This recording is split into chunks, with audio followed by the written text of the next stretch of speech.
Ladies and gentlemen,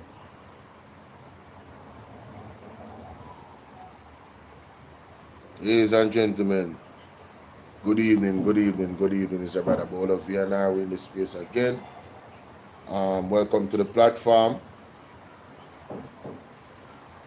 Today, I don't really have much time, you know, because only thing I go on and only nice round, so I go full blast with my box right there, so we can hear the conversation and also get to look on the information that I will be disseminating today. I'm telling you, this morning I had a powerful live stream on on TikTok, and it is what motivated this live stream, because you know I was just innocently perusing some information, ladies and gentlemen, and of course, you know, once I find it, you know, repetition is what is important in learning. So let me start by playing this clip here.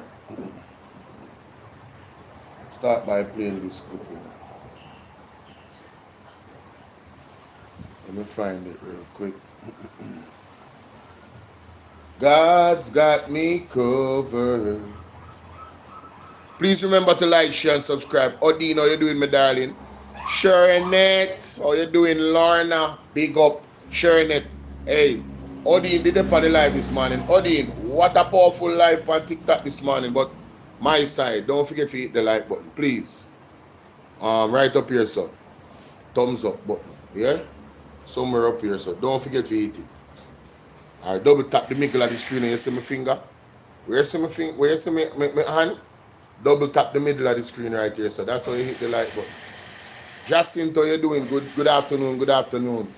Powerful live stream this morning on TikTok, guys. I'm telling you, it was like something was some force was over me from the heavens. When I burn up. Trust me. When I flow, man. And then the evidence, oh my God. So we're seeking to replicate that right now. That's what we're about right now. Because I have to bring it on YouTube. What's the problem? Had to bring it on YouTube, ladies and gentlemen. It was too important of a conversation. You understand? Yeah, man. For real, man. Alright, so I could go back right here, so. Right here, so. And then it is also asking that we delegate to the authority and the minister the power to also make laws. That is hold on. That is the part that I wanted to hear. The powers to make law. Listen to this. MP Buchanan, good evening. Yeah. Good evening. How you doing? We have good evening to your listener. Yeah, man, blessed guys. Economist. Yeah, man, blessed. Yes. Now, MP, you made your presentation in the debate thus far. That is so. What are some of the critical points that you are most concerned about? The most important part is that the entire bill excludes the people of Jamaica. Not even one line in the legislation includes or contemplates the human aspect, the human element. So there's nothing to say that provisions are being made to ensure that the vulnerable, the disabled, the elderly, the young will be priority, or rebuilding for the poor. Nothing. That's the first. Jamaica, how do we have a response? How do we have a response to a hurricane that destroyed half of Jamaica, destroyed our food, everything? The people them lose them house. This is where the bread basket of the country. How does that happen? And you have a bill, you have a recovery strategy in place that does not involve the people in it, in language. It never mention the people, specifically the poor, the most vulnerable. What's up, Killer Gaming? That in itself is a red flag that should have this bill thrown out in terms of the public, in terms of us having interest in what is going on in government and in parliament, we should look at this bill and go, no man. No man. That alone, right there, so I'm gonna play it back. It's too important. No man, I'll tell you. This was incredible. Coming from Isaac Buchanan, a man coming from Isaac Buchanan that is not a man that, you know, he doesn't overreact, he doesn't exaggerate. So when you hear him say that, it bad Jamaica. Let's listen again. To make law. Listen again. MP Buchanan, good evening. Good evening, good evening. How you doing? We are good evening to your listener. Yeah, man, blessed, guys. Economist. Yeah, man, blessed. Yes. Now, MP, you made your presentation in the debate thus far. That is so. What are some of the critical points that you are most concerned about? The most important part is that the entire bill excludes the people of Jamaica.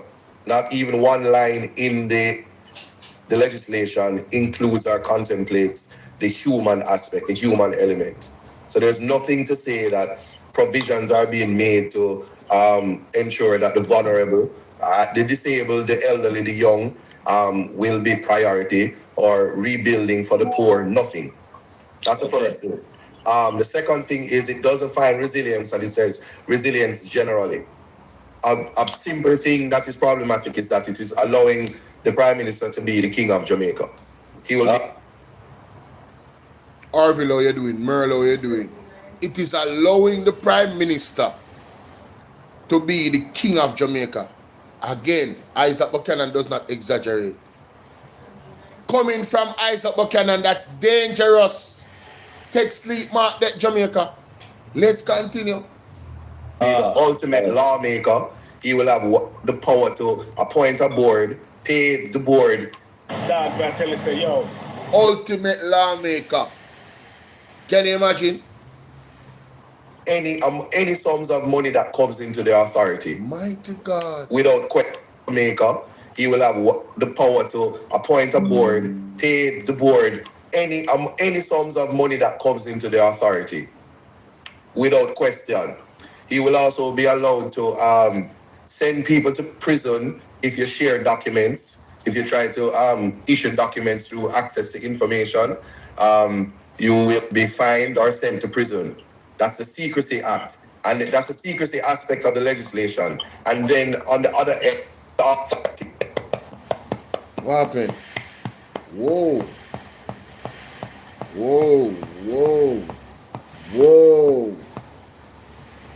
What is happening here? What is this? Hold on there, Jamaica. Devil is a liar. You hear what he said about the Secrecy Act? Nobody can share any documents about this bill, this country, you know. This NARA thing, you know. Yeah, if you share any documents, prison time, what can go so? Beer secrecy, where's that? Who them so? No, nobody can get no documents. No, and it's so detailed. If the man them buy 10,000 bag of cement, you can't get the details about how much the 10,000 bag of cement costs. Them simple something there. Everything black. Make that make sense. Why would you want to hide that type of information? Unless some type of skullduggery I come with. People like up the live and share up the live here, man. Like up the live and share up the like. I don't know why this box at the side say, yo, it a go. It a go AY upon me right now. Oh yeah, come on back. Thank you, Lord. Thank you, Jesus. Thank you, Jesus. I definitely can't do this alive here without it, because appear nice over there. Inside and above. That's a Secrecy Act. And that's a Secrecy Act you belong to send people to prison if you share documents, if you try to issue documents to access the information. No whistleblower around here. You will be fined Yeah. and sent to prison. Prison for you. If you see nothing wrong I go on, and you go talk, prison. Yeah, and that me I tell you. No, look at joke Jamaica. It's serious. A straight prison you go. If you there in a NARA and see nothing wrong I go on in a NARA, and you talk about say you go leak it to the public, Prison. Personally, I go. And when anybody got caught, we have to go pay the bill. And if the state decide to charge them, we have to go pay the state. We the taxpayer.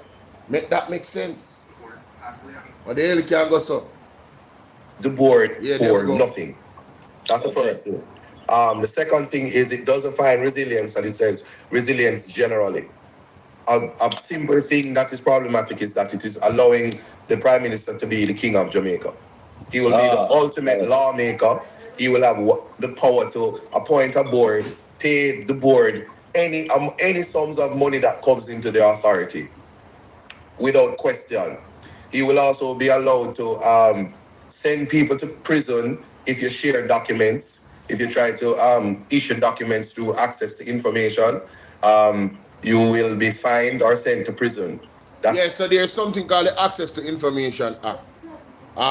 Mr. Will Rattigan usually uses it to get information about what the government is doing. As a citizen of the country, you have access to do so, ladies and gentlemen. You understand what I'm saying? And look at this. May I show you just how serious this Nara bill is. Civil society is active right now. You know? Right? There's a Zoom meeting here. When is this? 7 p.m. tonight. There's a Zoom meeting here, 7 p.m. tonight. This is the JAMP, the Jamaica Accountability Meter Portal, that has a Zoom meeting tonight. I don't know if you can join the Zoom meeting. Well, the reason why they put it up almost because you can join it if you go listen. But it's the Kiwanis Club of Kingston. I don't know if the PMP is going to be there or on the Zoom, but ladies and gentlemen, JAMP, understanding the Nara bill. So they are going to, they see it very important to inform the public of how dangerous this bill is, Samuel Powell. That is what they might do to show you how I'm telling you, this is untenable, ladies and gentlemen. Andrew Onis gave himself the power of a king, and there's no king in Jamaica outside of the king where they have England. And that's why them vex, the mayors get touched. You understand? Are the powers, right? But let's continue. I don't want to talk about that right now. That's the Secrecy Act. And that's the secrecy aspect of the legislation. And then on the other end, the authority and the employees of the authorities will be indemnified if, for instance, they end up before the court. All they have to say is, I did this in good faith, or I did what the Prime Minister told me to do, and then taxpayers will have to pay the fees. Usually in the criminal court, parish court, because that's where the authority would be going. It's a fine or time system. So a judge would say, pay $5 million or 2 years in jail. They are indemnified. It would mean that the taxpayers would have to pay the fine. Okay. So nothing can happen. No matter if they rob the entire $500 billion, nothing. No, so here's the trick. In the schedule, because I know the Learned King's Council would have spoken about making law, but in the very act, you go to the back of the schedule, there was an issue because all the time in the act it's saying the minister can do that. Then you go in the schedule, it says the Prime Minister can fire the CEO or the CEO can resign. Now imagine you hire your brethren Shaka and him take all of the money and then resign and gone. You are Jamaica, that is a potential, that is a possibility, you know. They're laughing about it, you know. What that is a possibility, you know. Let's continue. you have the Prime Minister saying, listen, the man resign. What you want me to do? Yeah. So he's explaining to you jokingly a loophole in the whole Nara bill, you know. Just imagine that. All of the money gone one time. I said, but what you want me to do? The man gone with the money, but it's not my fault. What you mean not your fault? If we even lay the blame game, you put it in a law. So it's legal theft. It's legal stealing. It's legal criminality. No apology, Jamaica. Brawling. You remember this big inquiry and Auditor General and everybody come in and you say... So you might explain the process after which what would happen if that should happen. So now this is where after the fact now the Auditor General come in, you know. Listening, you know. British Council, why you give it all of the land? They say, but I don't mean. The stepping order take it away. No, the stepping order take it away. So the stepping order powers, I will allow them to have the loophole now to say, no, but I know me, brother. I step in order, why would they have to do that? I was forced to, I never had any choice. Let's continue. They say, what happened, Leper? Stepping on my head, bossy. I know me. What happened, Stepping, so every single agency that is responsible now, if we say stop this, they can point to the stepping order and say, Brethren, my hands were tied. I was put under the ocean, tied to an anchor, mouth gagged, my hand behind my back. Me couldn't do nothing. Me drowned. You understand? Because of the stepping order. Them stepping on my head, I know me. Yeah. What happened? Them stepping on my head, I know me. And then in the reverse, the Prime Minister now, if it is that the man rob up the $5 billion that MP? If it is that him rob up the $5 billion, the Prime Minister cannot be held liable neither.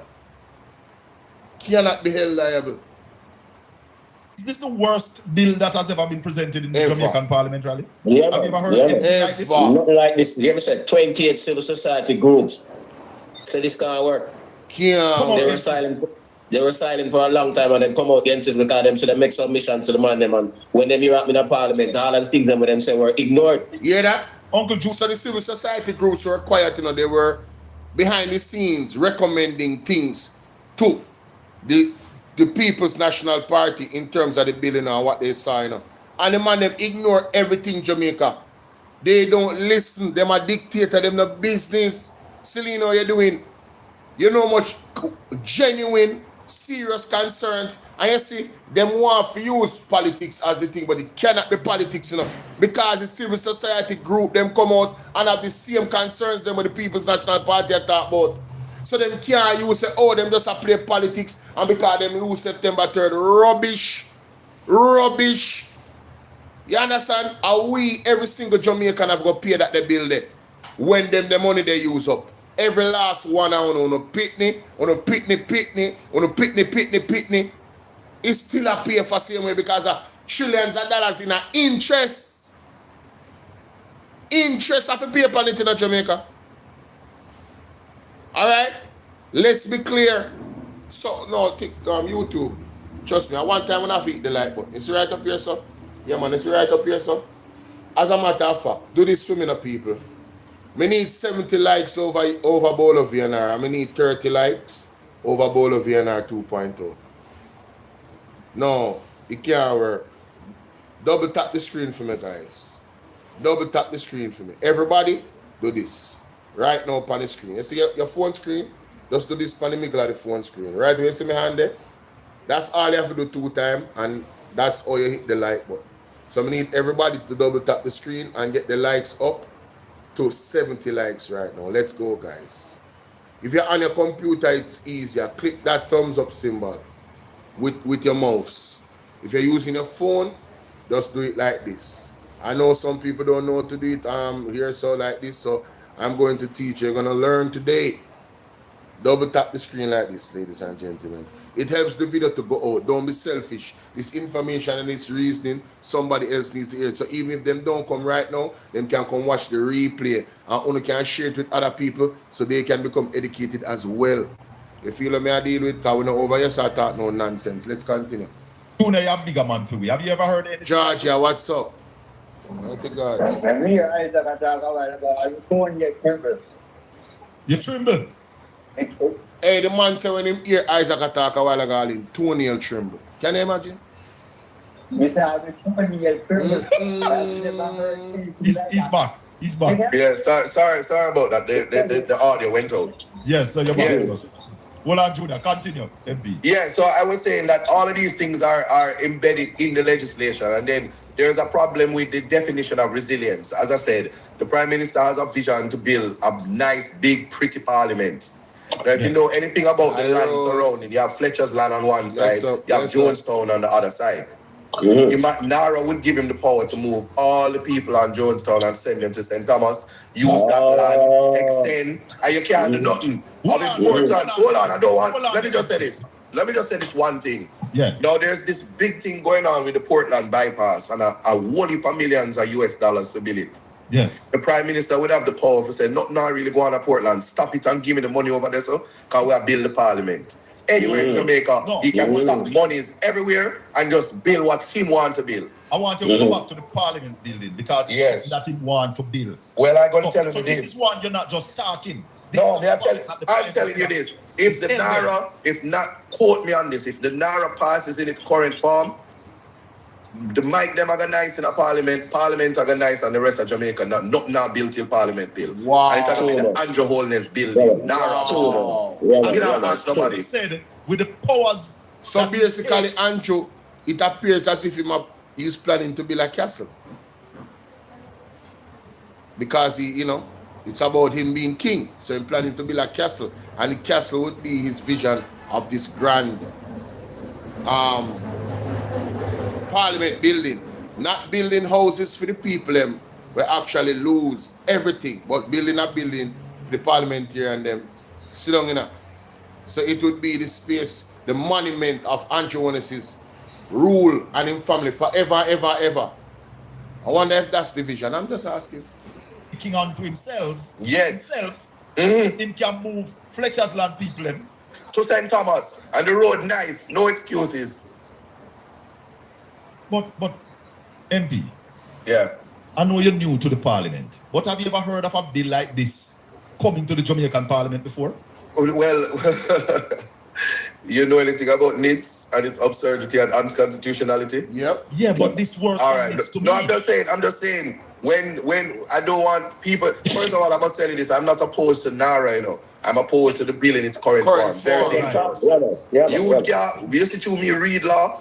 You can't trick me. You can't just put on clothes on a bill with all of the corruption embedded in it, and we allow it to pass. And in my presentation, I said, listen, there are legislators senior to me, and I'm calling on them to back me. And the learned King's Counsel, Malahoo Ford, she did that. There's an integrity and functionality. Big up yourself, Carla Williams. Blessings to you as well. Georgia Spence, blessings. Rose, blessings. Big up everybody on the live. Yeah, man, wanna smash up the like button for me, the people, please and thanks. Aspect of legislation, it must work. No one is fighting the Prime Minister about this bill. Jamaica needs it. What you're going to get fight on is when you leave a possibility for corruption to run rampant and accountability Rosalie. gap that is so wide that it is dangerous beyond, never seen before as you ask. This would be a first. Jamaica, may I go play that again? The man said we don't have a problem with a Naira bill, but the bill in its current form, what it does, that are the problem we they have. Listening, Integrity and functionality aspect of legislation, it must work. No one is fighting the Prime Minister about this bill. Jamaica needs it. Yes. What you're going to get fight on is when you leave a possibility for corruption to run rampant, an accountability gap that is so wide that it is dangerous beyond, never seen before as you ask. Wow. This would be a first. wow. And No, I agree with him 100%. I mean, it's clear for all to see. Wow. Yeah, man. I was talking to Carl Narcisse today. She said it is bare face. But I Carl Narcisse. Who is Carl Narcisse? Almost one of the civil society group people. Them. She says bare face. Wow.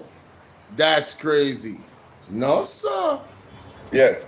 you presented, Mark Golden did, Peter Bunty did, Damian Crawford did. Tell me if I am wrong, because if I had a chance to say something on this bill, Yes. Caller said it earlier, that this bill, if this bill passed, it would be Yes. the end of a democratic Jamaica. No, that is accurate. 100% accurate. You hear that? If this bill is passed, it will be the end of a democratic Jamaica. Merinda, how you doing? I know me say so. If this bill pass, it will be the end of a democratic Jamaica. So we're gonna communist now. We're gonna dictator. You see the reason why the United States are gonna shut down Cuba, because they don't like that the regime there. So that Jamaica turn into under Andrew Holness with this bill a dictatorship. Huh? I don't think Jamaica listen. I say Isaac Buchanan does not exaggerate. He is a lawyer. So when you hear him speaking in this blunt manner, and this was the same day when they had the 11-hour live stream and he came on um, Portland Spice TV. I never knew until a day ago about this. You understand? Trust me. Serious. Serious Jamaica, not normal. Correct. So why nobody now said that in the parliament? No, Peter Bunting said it. Oh, he did? Yes, man. Yes, man. And another thing is, remember, you know, we have other speakers to come. Yes. The party leader, Mike, was shut off and he was going there. Yeah, He's that? the party leader. Nobody's getting up and talking because And Mark Golding was going to talk about the exact same thing where democracy is concerned. And his mic was shut off. Let us understand that and let us be clear. So when I tell you the PMP is working, they are working. I'm still hear people on the internet that talk about the PMP need to be more aggressive and do more. Listen, man, being redundant in terms of the messaging is one thing. Being aggressive, that's another thing. The PMP is being very aggressive, extremely aggressive. If you tell me, say you want them to be a little bit more aggressive, that's cool. But don't sit here and tell me that what they're doing nothing. When you see 28 civil society group raise the alarm, the PMP is doing something. And they've been calling them to action. We've been calling them to action. So things are being done. You understand? In here, I've got about PMP vlogger. So when you see we attack, I PMP attack, in essence. You understand? Yeah, it would be a takeover, man. Takeover of everything, bridging, all developments everywhere. You might go talk about in a greater details. we forget to brush our teeth and we want everybody knows that we mouth stink. We actually have contribution that's meaningful to protect the Jamaican people. They can accept it or reject it, but I can tell you, the bike was shut off and he was going there. He's the party leader. Nobody's getting up and talking because we forget to brush our teeth and we want everybody knows that we mouth stink. We actually have contribution that's meaningful to protect the Jamaican people. Right. They can accept it or reject it, but I can tell you, we have other speakers that will contribute this week, and this is a topic that is important to the future of Jamaica. And I invite everybody to continue doing what you are doing and educate themselves because there are aspects of it that will find its way into the court. There's aspects of this bill that will find themselves to do. Every time the PMP car, the JLP got quote them lose, you know, the JLP lose. You don't know that, right? Yeah, man. Them lose because them always violate the constitutional rights of the people in Jamaica. Trust and believe that.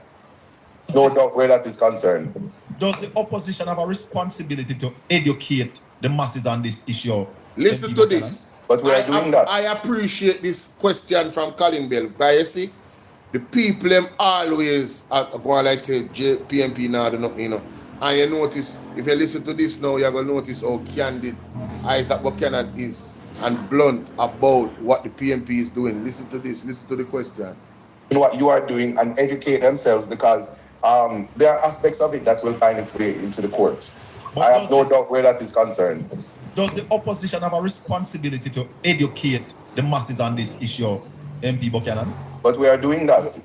We are doing that. More than that, the party leader would have said this has to go to a joint select. Yes. This also is a bill that when it goes to joint select, public consultation is of the utmost importance. Agreed, man. Colin. Yeah. So we are doing that. I would have had a whole show last week, and there are many spaces that this is happening. This is one of them, and we just have to continue. But the people have to want to learn about what is going on, and we find different ways to try to tell them and educate them because we are at a serious impasse in terms of what Jamaica will look like and who will be included. Yes. And I will always say this: black man rise up, black people wake up. All things are connected. And I will always say this: black man rise up, black people wake up. All things are connected. That's all I'm going to say, and I'm going to leave it at that, Colin. Hold on there. And who will be included. And I will always say this: black man rise up, black people wake up. All things are connected. That's all I'm going to say, and I'm going to leave it at that, Colin. Jamaica, let me explain something to you. And he doesn't have to say it, but I'm going to say it. When you give this type of power to any man, with no oversight in the way it's constructed, it is going to bring back the country right back to slavery. The man said, Andrew can go suburbs and move an entire area of people from where them is and put them somewhere else because he want to build where he want to build, right? Yes, sir. And disregard the people them, whatever emotional attachment they have, the quality of life for them picnic, all the considerations why they live where they live. Him can just go suburbs and nobody can challenge it with the power of the Naira bill. And just move them from St. Thomas and carry them to Westmoreland. And he stamp one signature, just the word, and it done. That are the power a Naira bill give him. So imagine you as a people, how much you could be oppressed by that type of power. The potential of corruption, ladies and gentlemen, it's ridiculous. And simultaneously, the man them a push needs, you know. What's up, Lara? Simultaneously, the man them a push needs, you know, a digital ID, you know. You don't have to really use a noggin, you don't have to use a brain. I want you guys to look at the digital ID in other places and how they use it. I use the reference for China again. Enough people in China go homeless because them don't fit in the social society, so them now have no access to no digital ID. Then take them off fight because them still like me. Them a burn out the system and what them a do and want the people them. Once you oppose the system and that digital ID, them lock down your food. You can't eat nothing. You can't pay your bill. You can't do nothing. Dictatorship. Imagine add that to this Naira bill. What? A massive homelessness, brother. Easy and quick and fast. Not that the leadership is right, you know, but because they don't want to be challenged and they don't want to look bad. I ask you the question, don't you see that type of, you know, characteristics from this leadership and this government? They don't like to be challenged. When they are challenged, they say bad mind and politics. No matter how serious the conversation is, them lead back to bad mind and politics. And if you think I lie, me I tell me go for that clip. Hold on there, MP. Rally, you wanted to come in. 28 civil society groups and individuals are calling for the immediate convening of a multiple stakeholder dialogue on the National Reconstruction and Resilience Authority, NARA, which seeks to establish the agency that will lead Jamaica's post-hurricane recovery. They outlined in that joint submission, they highlighted several critical concerns with the bill in its current form, including the highly centralized CEO-driven structure with insufficient independent oversight, weak provisions for transparency and accountability, and public participation. That's what the people are saying. I'll talk to them tomorrow. What you have to say about that, MP Buchanan, the fact that civil society is now coming out? MP? Yes, no, repeat that for me, please. No, Ralston just read that. I heard that about the stakeholders, yes. What do you have to say about that? No, I join them in that. As I said, my presentation was a human rights presentation. Yes. I don't see how we can have anything happening. We are servants of the people. Yes. Yeah. Yes. Yeah, we are servants of the people, and it is your voice. You need to know what is going on. Yes. And you need to accept or reject. The magnitude of this bill requires, and I join them in that.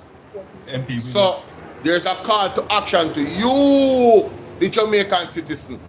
Stop talking about say the people. You know what I'm talking about say, and elder big up yourself. You know what I mean? Much love and respect. I mean, not disrespect you. But sir, come on, do better than that. Talking about the PMP if you come save. Save what? I will not stop talking about September 3rd about water under the bridge. I want to when people take bribe and not go vote for the PMP, take money and go vote for JLP, and them know say the manifesto is there for the advancement of their own picnic. And we must not talk about that. Anything they feel, brother, let me tell you this. If my parents tell me, say, don't go down there, so, and me broke my foot, my parents not going to stop remind me, say, me did tell you, say, don't go down there, say, no? You see, oh, you broke your foot now? Oh, you're doing Rose Ellis.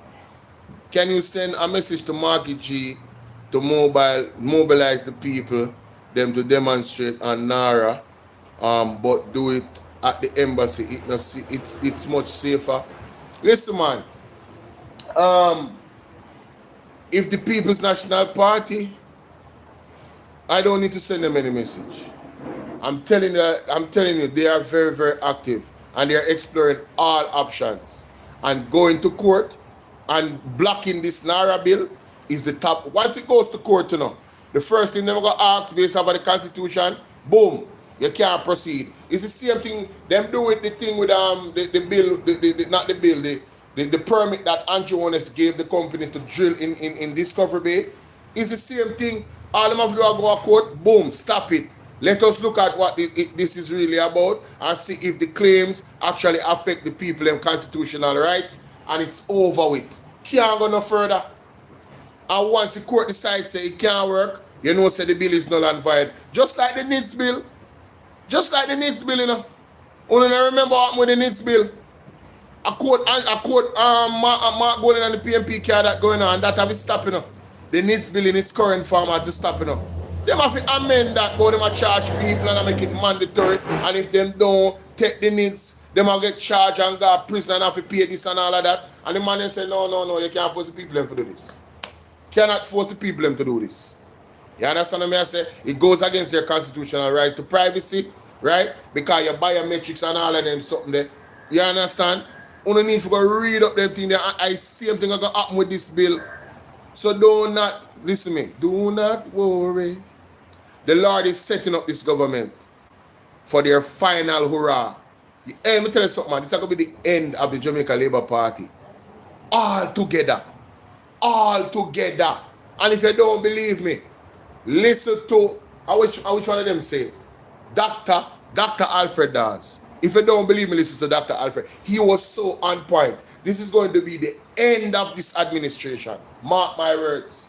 Mark, them a dig them all a hole for go lie down in it, you know. Dig them own a hole for go lie down in it politically. I'm telling you. The people are not going to forget what they tried to do. This is their last trump card, and pun intended, trump card. And that the type of powers they hear? Trump card. Well, listen to this lady here. The opposition is offering is to go back to levels of bureaucracy. First of all, let me finish. Unless you're batting for Senator Tomlinson, let me finish. I'm batting for issues. So okay. Yeah. So she got embarrassed for herself, you know. Every time me hear this lady I speak, Bruce Golden daughter, me have to wonder, me I say, hold on. Me hear everything about intelligence, about her father and everything. What is happening with she? What going on with she? Why is she always on the wrong side of history in terms of the conversation? For what? For be wrong and strong with the party? Are you them send out? Better than they send out somebody else, man.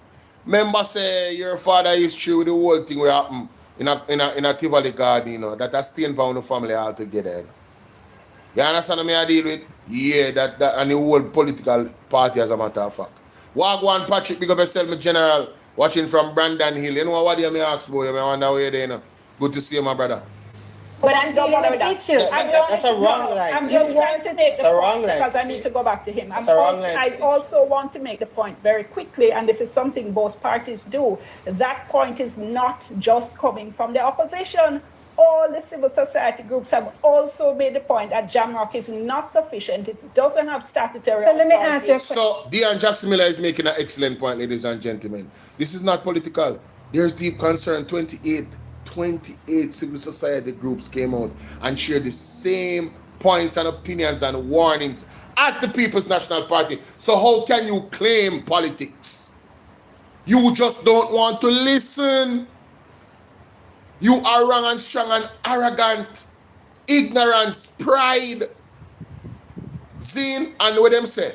Pride cometh before the fall. That is it. And that's exactly what's going to happen to the Jamaica Labour Party. What was the criticism of mechanism should be legislated. What was the criticism of EPOC? Let me go. Let me ask. No, but you just said something. So I'm asking, you asserted something, and I'm asking you. Those same groups. She didn't assert anything. All you do was overcrowd her by talking over her. Dion Jackson Miller made an excellent point. Shireen Golden, you're wrong and strong. issue I am saying with to you, Jamrock? it's a What's their different issue with context. EPOC? You are trying to What's make the a context? point-by-point comparison. You cannot. But what's it? You have So not- listen, this is what they try to do, and that's why they call it Jamrock. They're trying to compare Jamrock to EPOC. It's two different things. Two totally different things. It's two totally different situations. When you say you buy a new phone, lost all your contacts, oh my God. Wow. Explain what the difference is. yeah, The government had billions of dollars and EPOC yeah, monitored them. You know, So she's saying that the government had billions of dollars and EPOC monitored them. Miss, EPOC was overseeing the paying of the debt and how the money was managed. You understand? They came back and gave reports, detailed reports to the people of Jamaica. Jamrock can be dismantled by the minister, the prime minister, at any point in time. He doesn't have to listen to them. EPOC, then they have to listen to the EPOC.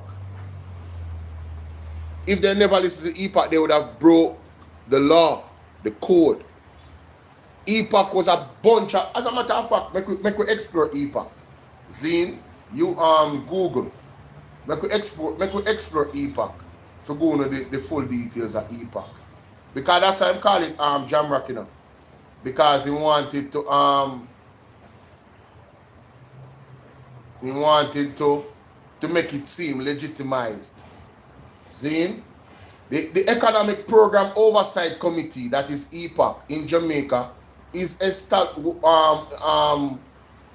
in 2013 is a public-private partnership monitoring the country's economic reform measures and the IMF agreement. It ensures fiscal responsibility and reports to the public with a transition to the Independent Fiscal Commission scheduled for January 2025. Jamaica, there's no report that is coming to the public from Jamrock about NARA. Why? There is a secrecy clause. So let us look at the big difference there. So it's apples and oranges right off of the bat. You will not know no details about NARA coming to no public. Period. You understand what I deal with? Just understand that. No, it says the purpose is to monitor macro fiscal targets, enhance accountability, and provide public updates on Jamaica Economic Reform Program, ERP. So where are we? Are we on course with paying off the debt and bringing down the debt to GDP? Is it working? Is there any hiccups? That's what EPOC is for. It compromises of members of the public and the private sector, civil society, providing a collaborated approach to fiscal stability. Why did they have to do that? Because the JLP did mash up the country before that, under the same Bruce Golding, and it's a film data. The irony, coming and talk about EPOC, right? When them cause EPOC to be born because of them bad governance. Anyway, moving on. It says here, achievements credited with helping Jamaica meet IMF target, strengthening the net international reserve, and fostering economic growth. Zine, transition. January 1st, 2025, EPOC succeeded in Independent Fiscal Commission to continue maintaining fiscal stability. So EPOC did its job, right? In that oversight. When I look at this thing now, Andrew Jones pretty much can do what he want to do. You understand? Jamrock now have the type of powers them EPOC have. Jamrock is not written in the bill, you know, as law, you know. So they don't really have no authority. Well, they don't have any authority. It's not, they don't have any authority, ladies and gentlemen. For sanction, stop, halt, Andrew Jones and NARA in any way, shape, or form. Them can offer recommendations and him can just not take it. Right? It's not a serious oversight without any legalities behind it. Serious. It's like, come on, man. Stop playing. Stop lying to the people. It's quite disappointing to see the quality of arguments coming from my senator colleague here. There is a fundamental. So even that Dion Jackson Miller said you could just answer without throwing insults, you know. But yeah, it was necessary. And then she said, this is not a high school debate. So she's trying to discredit him because he's young. Cleveland Tomlinson destroyed her in this interview. 100%. Mental difference there in between what happened with EPOC and what happens with Jamrock. Please explain. Jamrock, and Dion, is going to provide some sort of oversight to an entity that has no board. The Jamrock can be dissolved by the minister. Yes. There is no recognition of Jamrock. Jamrock can be dissolved by the minister. There is no recognition of Jamrock In the entire bill. It has no legal underpinning, no statutory authority. You hear that? Jamrock has no legal authority. It's not written in the bill. It can be dissolved at any time if Andrew decides, say, yo, you know, something I want this don't really make no sense. Gone. Simple. Lauded as one of the most but it has been lauded as one of the most successful.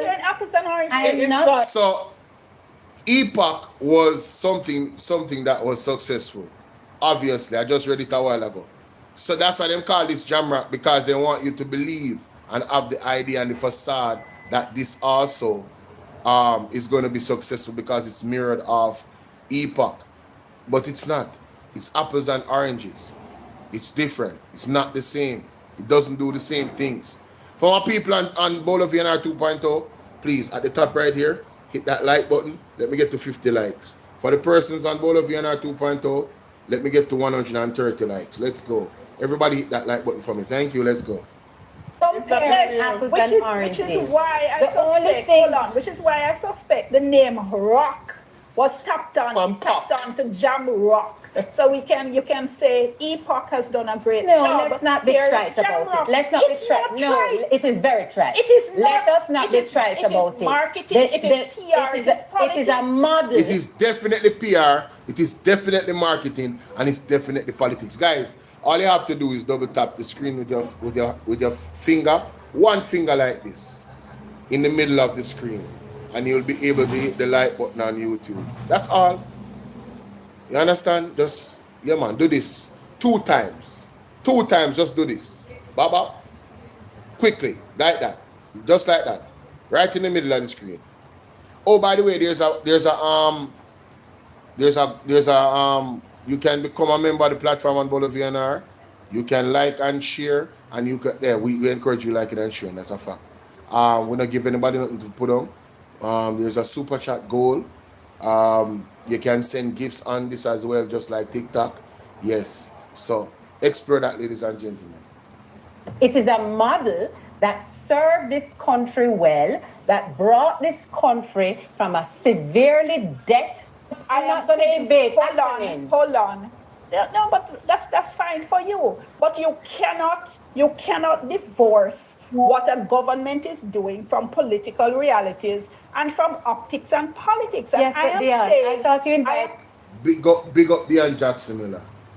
Let's continue. Talk again. Definitely, we will have to talk again more about this bill. We await tomorrow's presentation from other members of the opposition. Do you foresee any other member of the government really coming and speaking truth to power on this bill? Oh yes, man. When Jesus was born, there are the 3 wise men. I expect at least 3 yes men to get up and defend the nonsense. But who are the 3 yes men? Donovan William, Christopher Tufton, and when me and Flight Green. Are them the 3 yes men? Listen. Stay tuned. To come out against it, do you expect anybody to join Marley Malawi?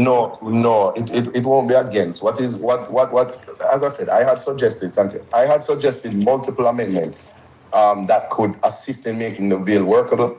I would appreciate if they are going to be stubborn, that some of those amendments are accepted as in definitions in relation to resilience, who is the minister, definition in relation to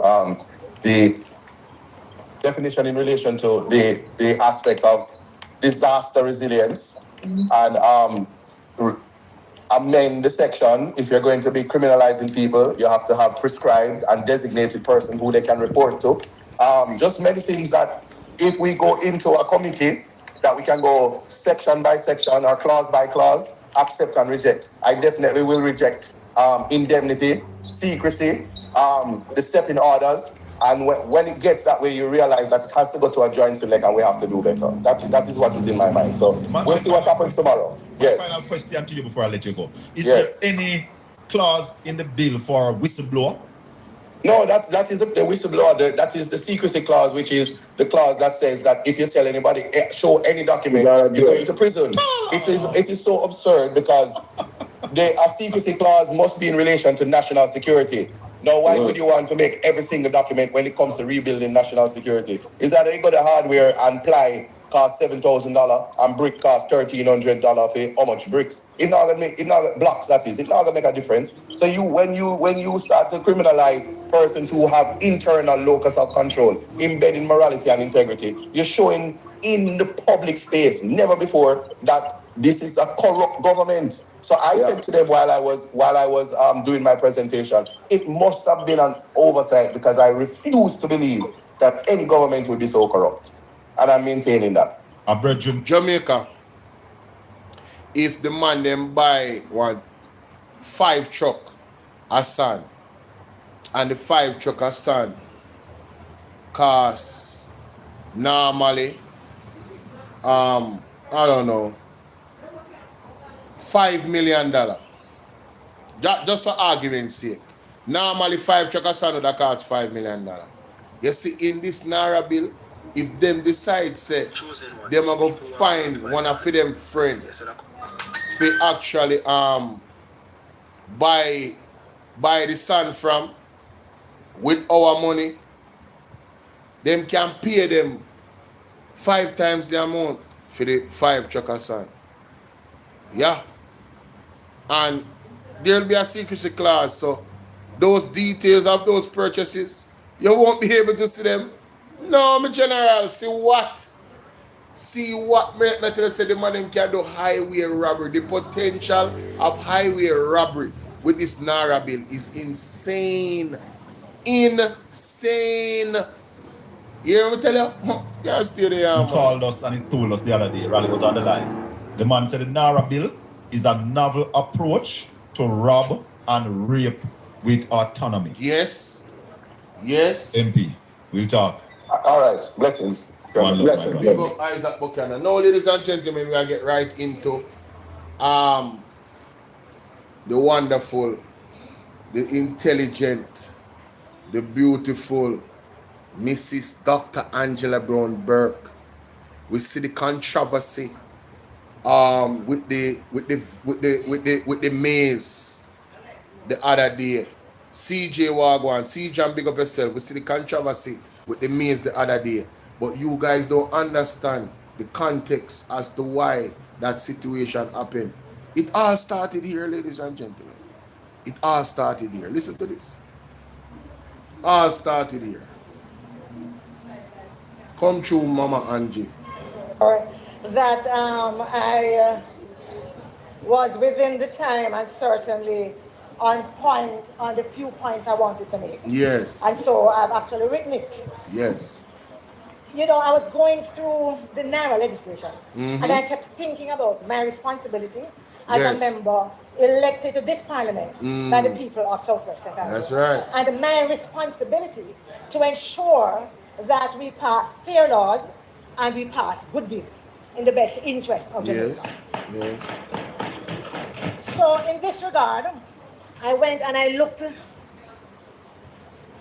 at the objects of the bill to make provision for the management and implementation of post-disaster reconstruction and resilience efforts consequent on the passage of Hurricane Melissa and for resilience generally. And this has my full support. In fact, I don't believe that there's anyone in Jamaica who would not support these objects. Yes. Yes? I am, however, extremely concerned that such an important institution, having a highly centralized, almost one-man-driven structure, who himself is handpicked by the minister with a blank check and unfettered powers. And that also there are very weak provisions for transparency and accountability. Right. I am concerned about that. And what makes this even that much harder to vote yes is that it's being railroaded through Parliament by a government who has no problem in 2017 yeah, agreeing to 427 million Jamaican dollars and paying out 50% of that as a deposit for used cars for our police officers without any accountability. Right there, so right there is where, how you doing, Austin? Right there, Joanne, how you doing? Right there is where the corn of the political party start to get crushed. She's talking about Robert Montague with the used car scandal. I don't think I need to go into details. That is still in the court. No, is it in the court? I believe the man said, sue me. The last time I read anything about it, the man says, sue me. So we haven't gotten the cars, the money has been spent, and we are in limbo where that is concerned, Colleen.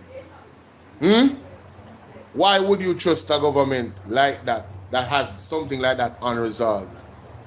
Right?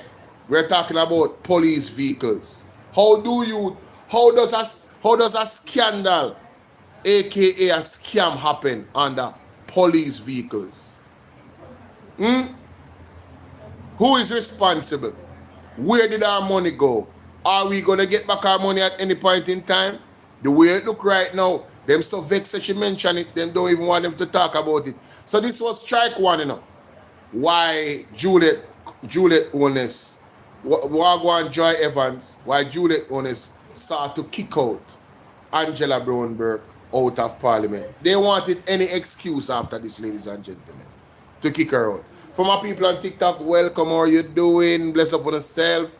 Remember, 100,000 likes and gifting is accepted. Curious, I see you. Nadia, thank you. Austin, big up. Let's go.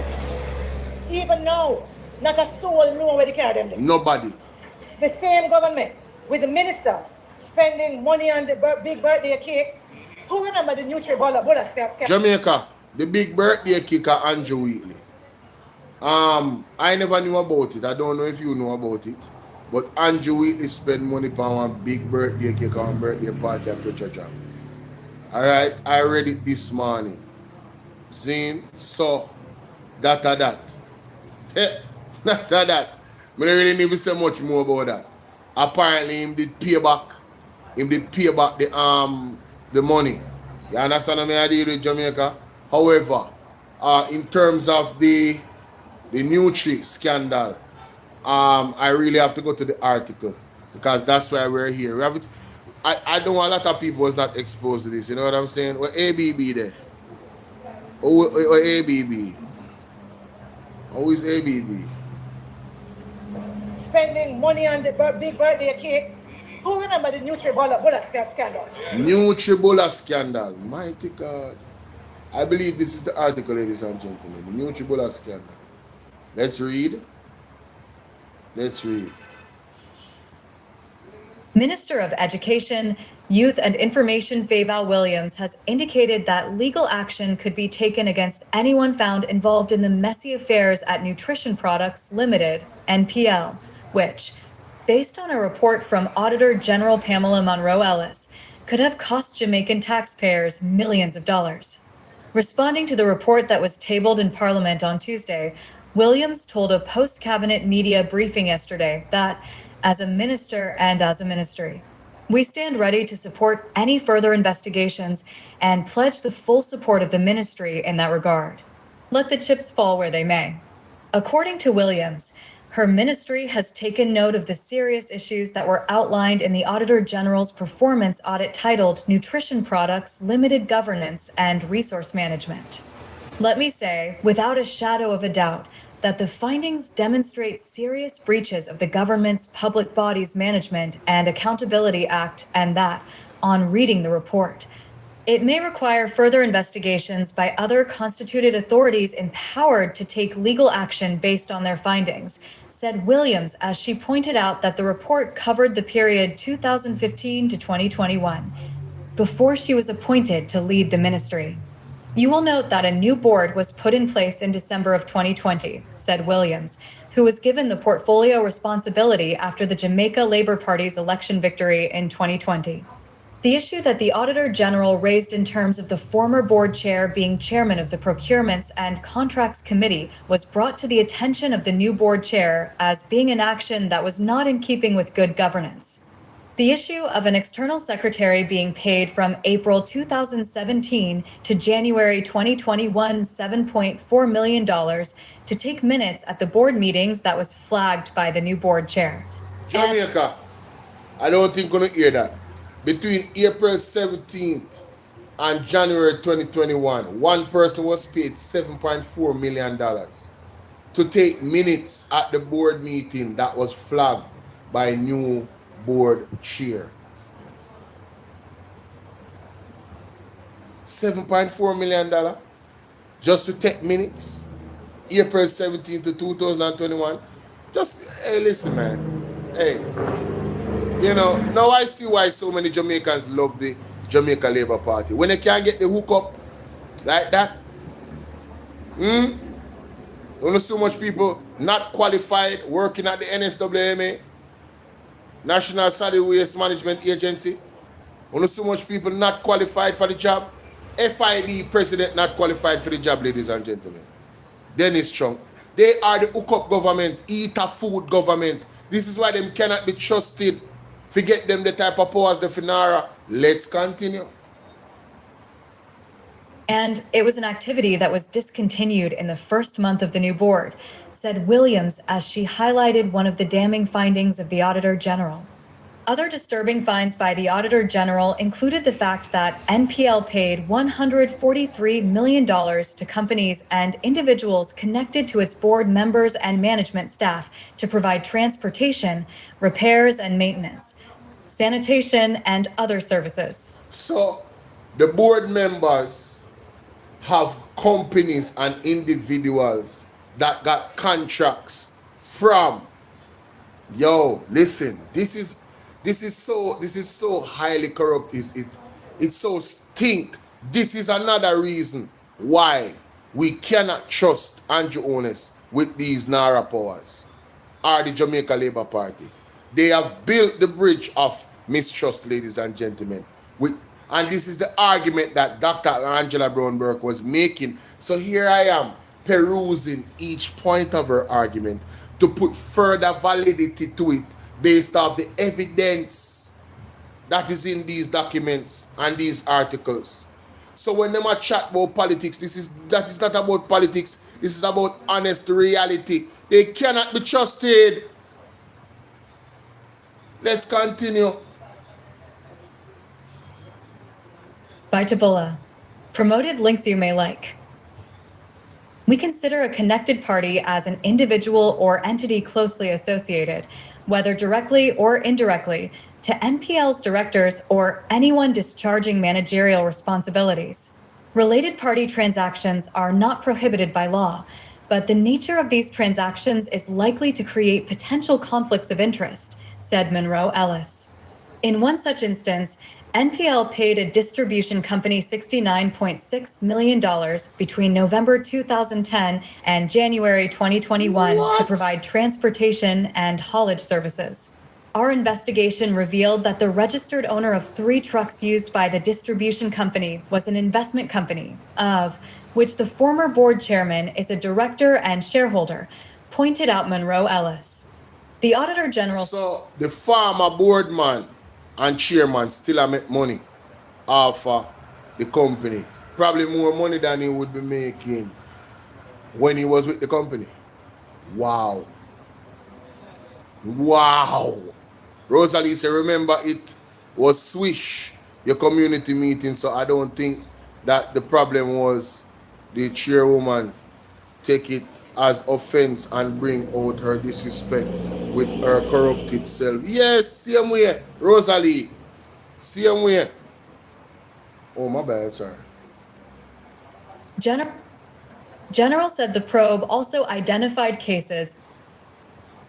The Auditor General said the probe also identified cases in which NPL ignored the procurement rules of fairness, transparency, accountability, and competition, and bypassed the procurement process altogether, demonstrating that it did not embrace good procurement practices. The report also noted that NPL engaged a consultant to assist with the proposed reorganization and undertake similar functions assigned to its human resource manager, who did not possess the academic qualification for the job. Ladies and gentlemen, This NARA bill puts aside procurement procedure. The authority, which is the Prime Minister, would be the procurement procedure. Whatever him say, whatever directive he give the CEO, do it. Understand that. Let's continue. NPL paid the consultant $3.3 million for the period February 2019 to July 2020. We were unable to ascertain how NPL justified the engagement of the consultant to undertake a proposed reorganization. Given the 2018 cabinet decision to pursue the divestment of NPL and subsequent reduction in NPL operational outputs and underutilization of staff, said Monroe Ellis.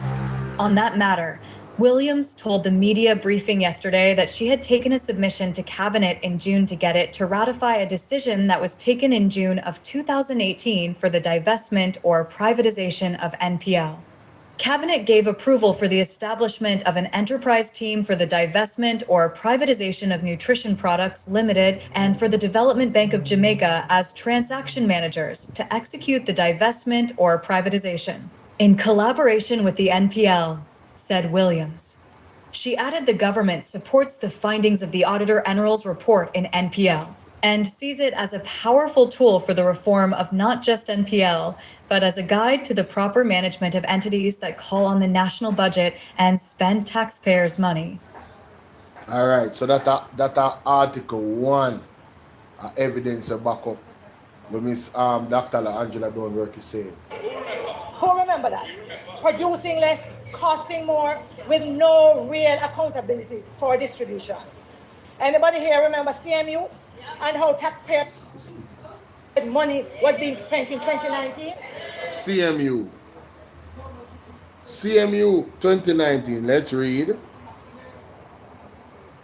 ladies and gentlemen.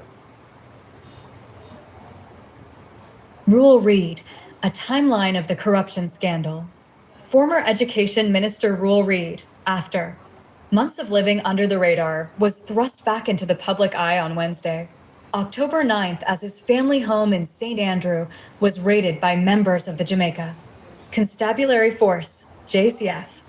Reid, his wife Sharon, née Thomas, as well as president of the Caribbean Maritime University, CMU, Fritz Pinnock, are among the latest dominoes falling amid intensifying probes into allegations of corruption, nepotism, and misappropriation of funds within the Ministry of Education earlier this year, while still under his leadership.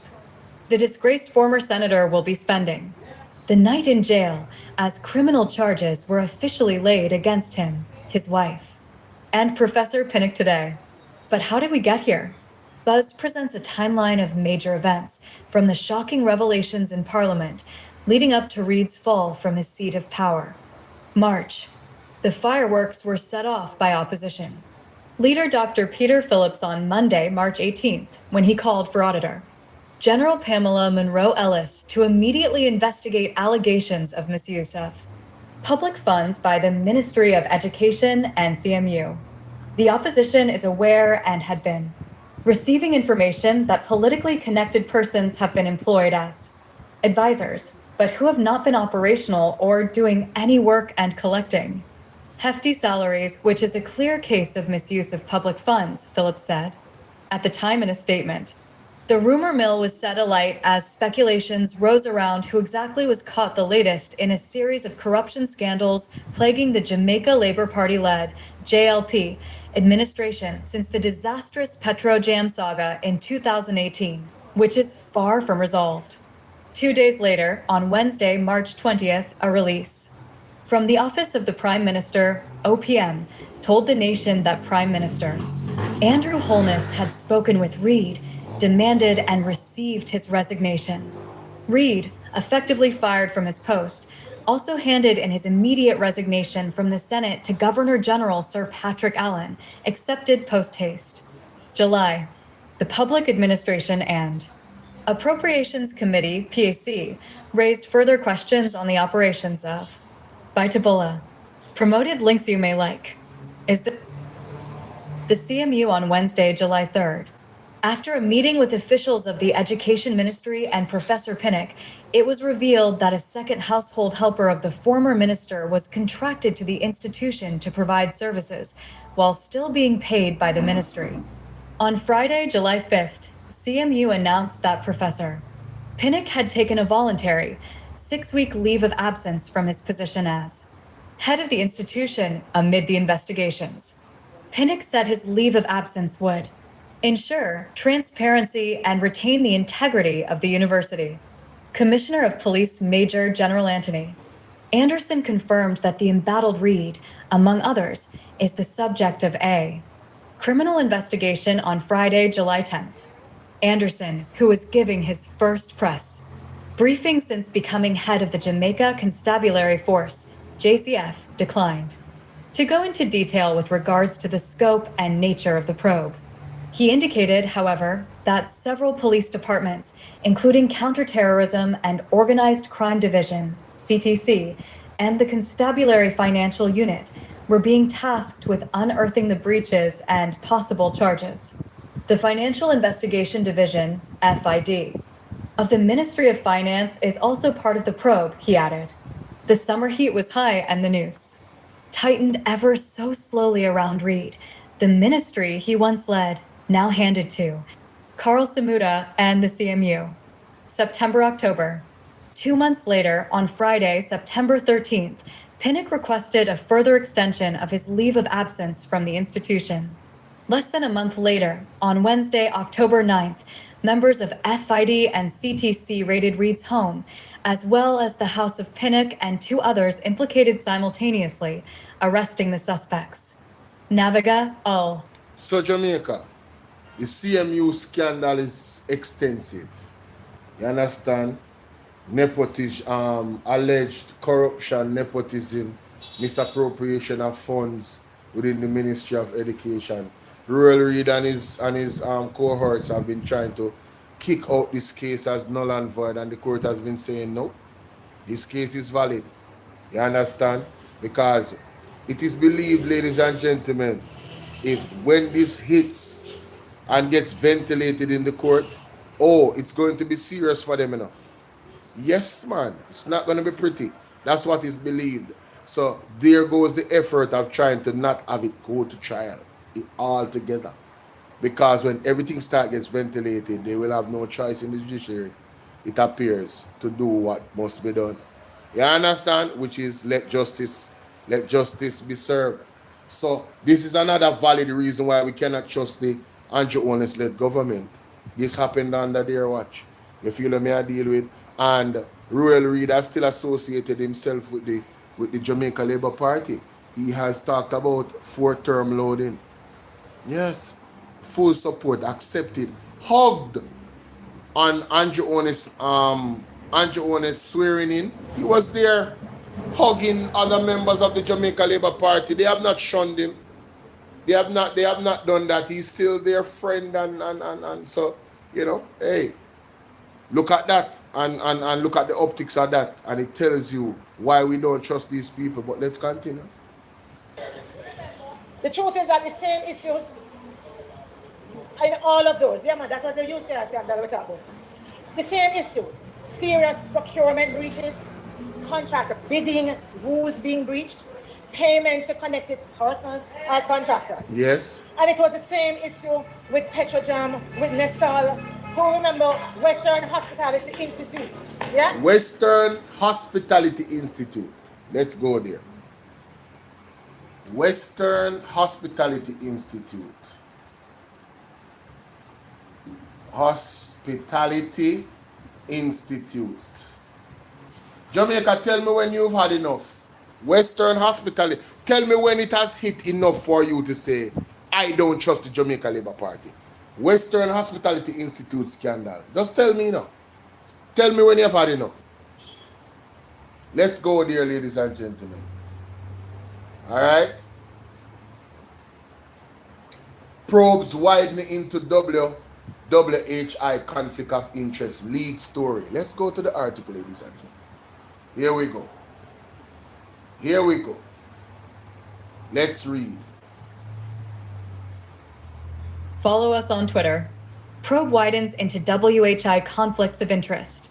Published Tuesday, April 20th, 2021, 12:16 a.m. Previous next. Cornwall. Education Minister Val Williams has asked the Auditor General's Road Department security. to expand a probe at the ministry following a Sunday Gleaner investigation highlighting potential conflicts of interest involving two multi-billion-dollar programs. Online shopping guide. Discover more. The investigation centered on Western Hospitality Institute, WHI, its president, Cecil Cornwall, and the two government programs, the Career Advancement Program and the Center of Occupational Studies, COS.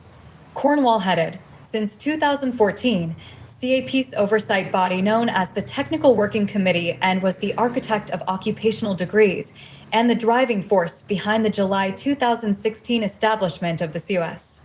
Since 2015, Cornwall has been leading the Joint Committee on Tertiary Education, JACE-T, which lobbies for tertiary institutions and which, up to last year, got millions in commission from the Education Ministry to help implement CAP and COS, programs that targeted students who left grade 11 without qualifications.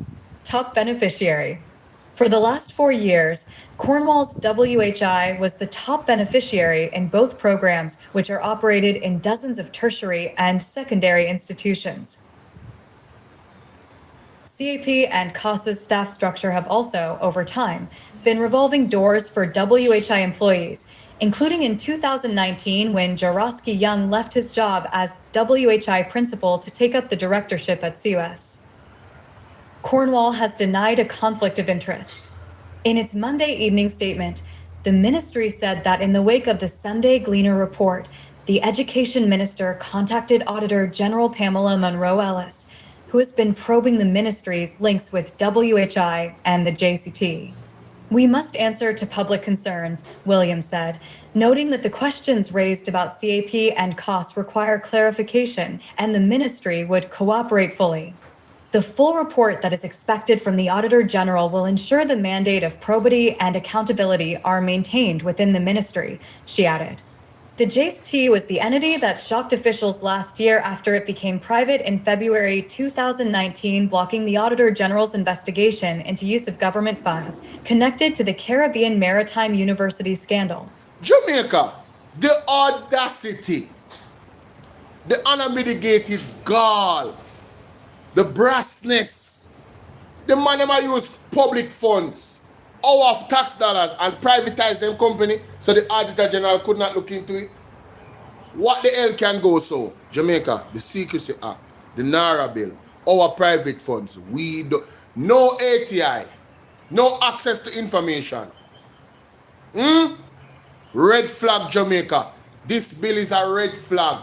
And given the track record of the Jamaica Labour Party with the scandal them have, we're not following procurement is concerned and trillions of dollars is unaccounted for, they cannot be trusted with a bill like this being passed in its current form. It is criminal. Anybody that support this bill, I believe they are a criminal.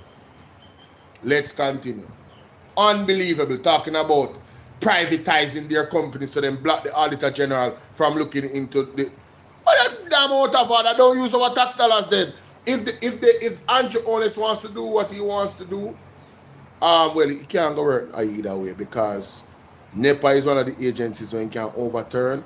And when we look at the latest ruling from the Constitutional Court, Andrew Honest always breaks the Constitution. He always violates the people's constitutional rights. So he cannot be trusted.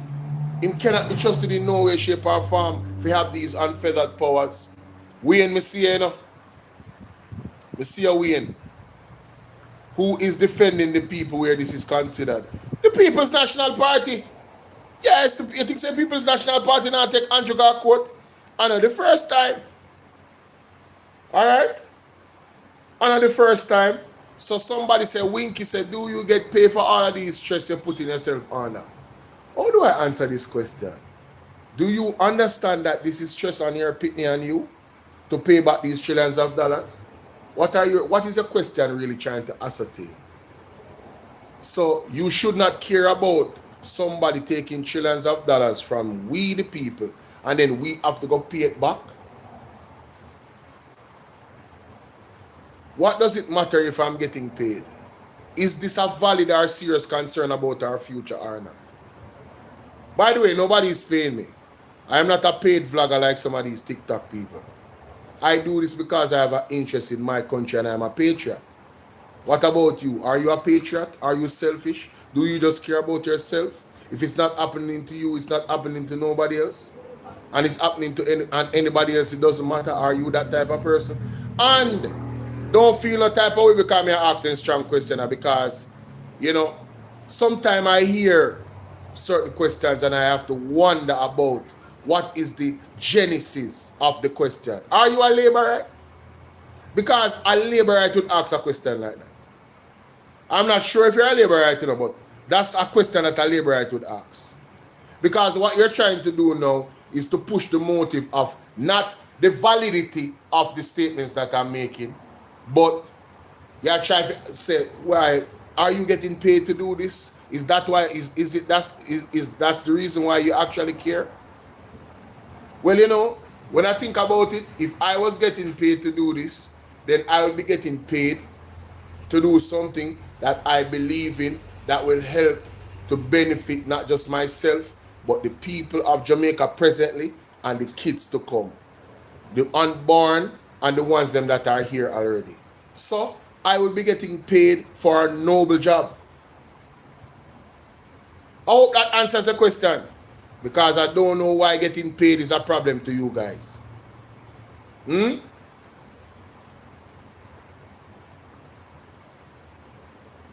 I wanted to know if both you guys who vlog for both PNP and JLP. No, nobody pays me. Nobody pays me. The People's National Party is not the same as the Jamaica Labour Party. People's National Party not out here paying no vlogger for come on here and lie and all of them. That's what the JLP does. You understand? You notice our article me I play? Based off of what? I am confirming. And these articles are the first time I read them, so I am actually educating myself and educating people at the same time. Let's continue. Yeah, me I watch you, you know. Scandal. Ministry data show that for the period 2017 Oh, to by the way, 2020. you never answer me. Are you a labourite? Me answer you, but you never answer me. And if you don't answer me, I block you. Are you a labourite? That take too long for your answer. 2017 to 2020, the WHI, $158 million, MXB Catering, $60.5 million, and the JST, $59 million. What? Accounted for almost 50% of $594 million spent by the COS. That's so much money spent between 2017 and 2020. And them want to block the Auditor General from looking into the audit's affairs. Walk on David, big up yourself. Mighty God, when I hear them something. Costs. Discover more. Hold on there. Movie. Mobile apps subscription. MXP shares the same address as WHI in St. James, and its proprietor, Michael Foster, was a project officer at JCT and served as recruitment manager at WHI. An analysis of a CAP disbursement report for 2014 to 2020 reveals that at least $2 billion was paid out to schools over the period, with WHI topping the list with $224 million. Following by Institute of International Recognized Qualifications, IRQ, $206 million.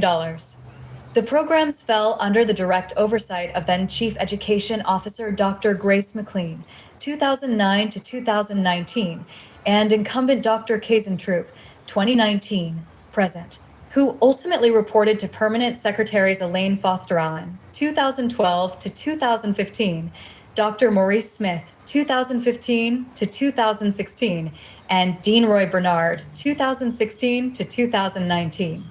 CAP was established in 2010 and has been under the ministry's control since 2013.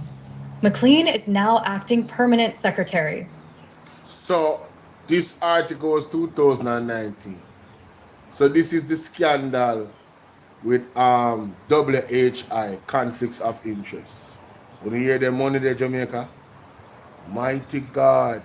I'm going to put the article in the archives because you don't know, so one day I'm going to come back to this for evidence. So let me drop that in the archives right there so as evidence. Let's continue with that. So all of these articles is outlining one thing. The government cannot be trusted. They need to have proper oversight. And if they're seeking to have no oversight, that is giving puss butter for carry Jamaica. That is giving puss butter for carry Jamaica. Yeah. Dangerous. Dangerous. Trust that many me. thought was a eat a food prosperity thing. Yes, eat a food. So when all these things are on my mind, it makes me very uneasy. Right. Yes? I also want to remind us that in most of the cases I've cited, what the Auditor General's recommendation was. What was it? It was about adherence to public procurement laws Yes. and the transparency Yes. of the process. Yes. But I guess now we don't have to worry about those because they're not even in there. Nothing in there. So you can ignore the transparency. No procurement, no in the bill. So all of the problems that the Jamaica Labour Party faced where scandal is concerned, the recommendation of the Auditor General was proper procurement procedure being followed. In this bill, no procurement procedure is there altogether. No oversight. It's a free for all with a blank check, ladies and gentlemen. Let's continue. And you can ignore procurement laws. I believe that we do need, because the government has come here several times talking about the issues with procurement. And I have no difficulty. Listen to this. If we believe that there needs to be changes. Yes. Yes? Around public procurement at this time. Then let's do it. Yes. Let's say that. Let's begin to see that at work Yes. in this bill Yes. that is before us. Yes. Yeah? Fix the procurement issues detail by detail and watch them work. Don't throw them away. You cannot throw the baby out with the bathwater, ladies and gentlemen. And that's essentially what this bill is doing. Throw it away all together, man. Yes, that's what they do Jamaica. Throwing away the baby with the bathwater. Crazy. Procurement is important. These guidelines, all these things set is important. My side on TikTok. You know, say I have 50,000 likes at the aim. So, we are 12,500 right now. Everybody can double tap up the screen for me now, please.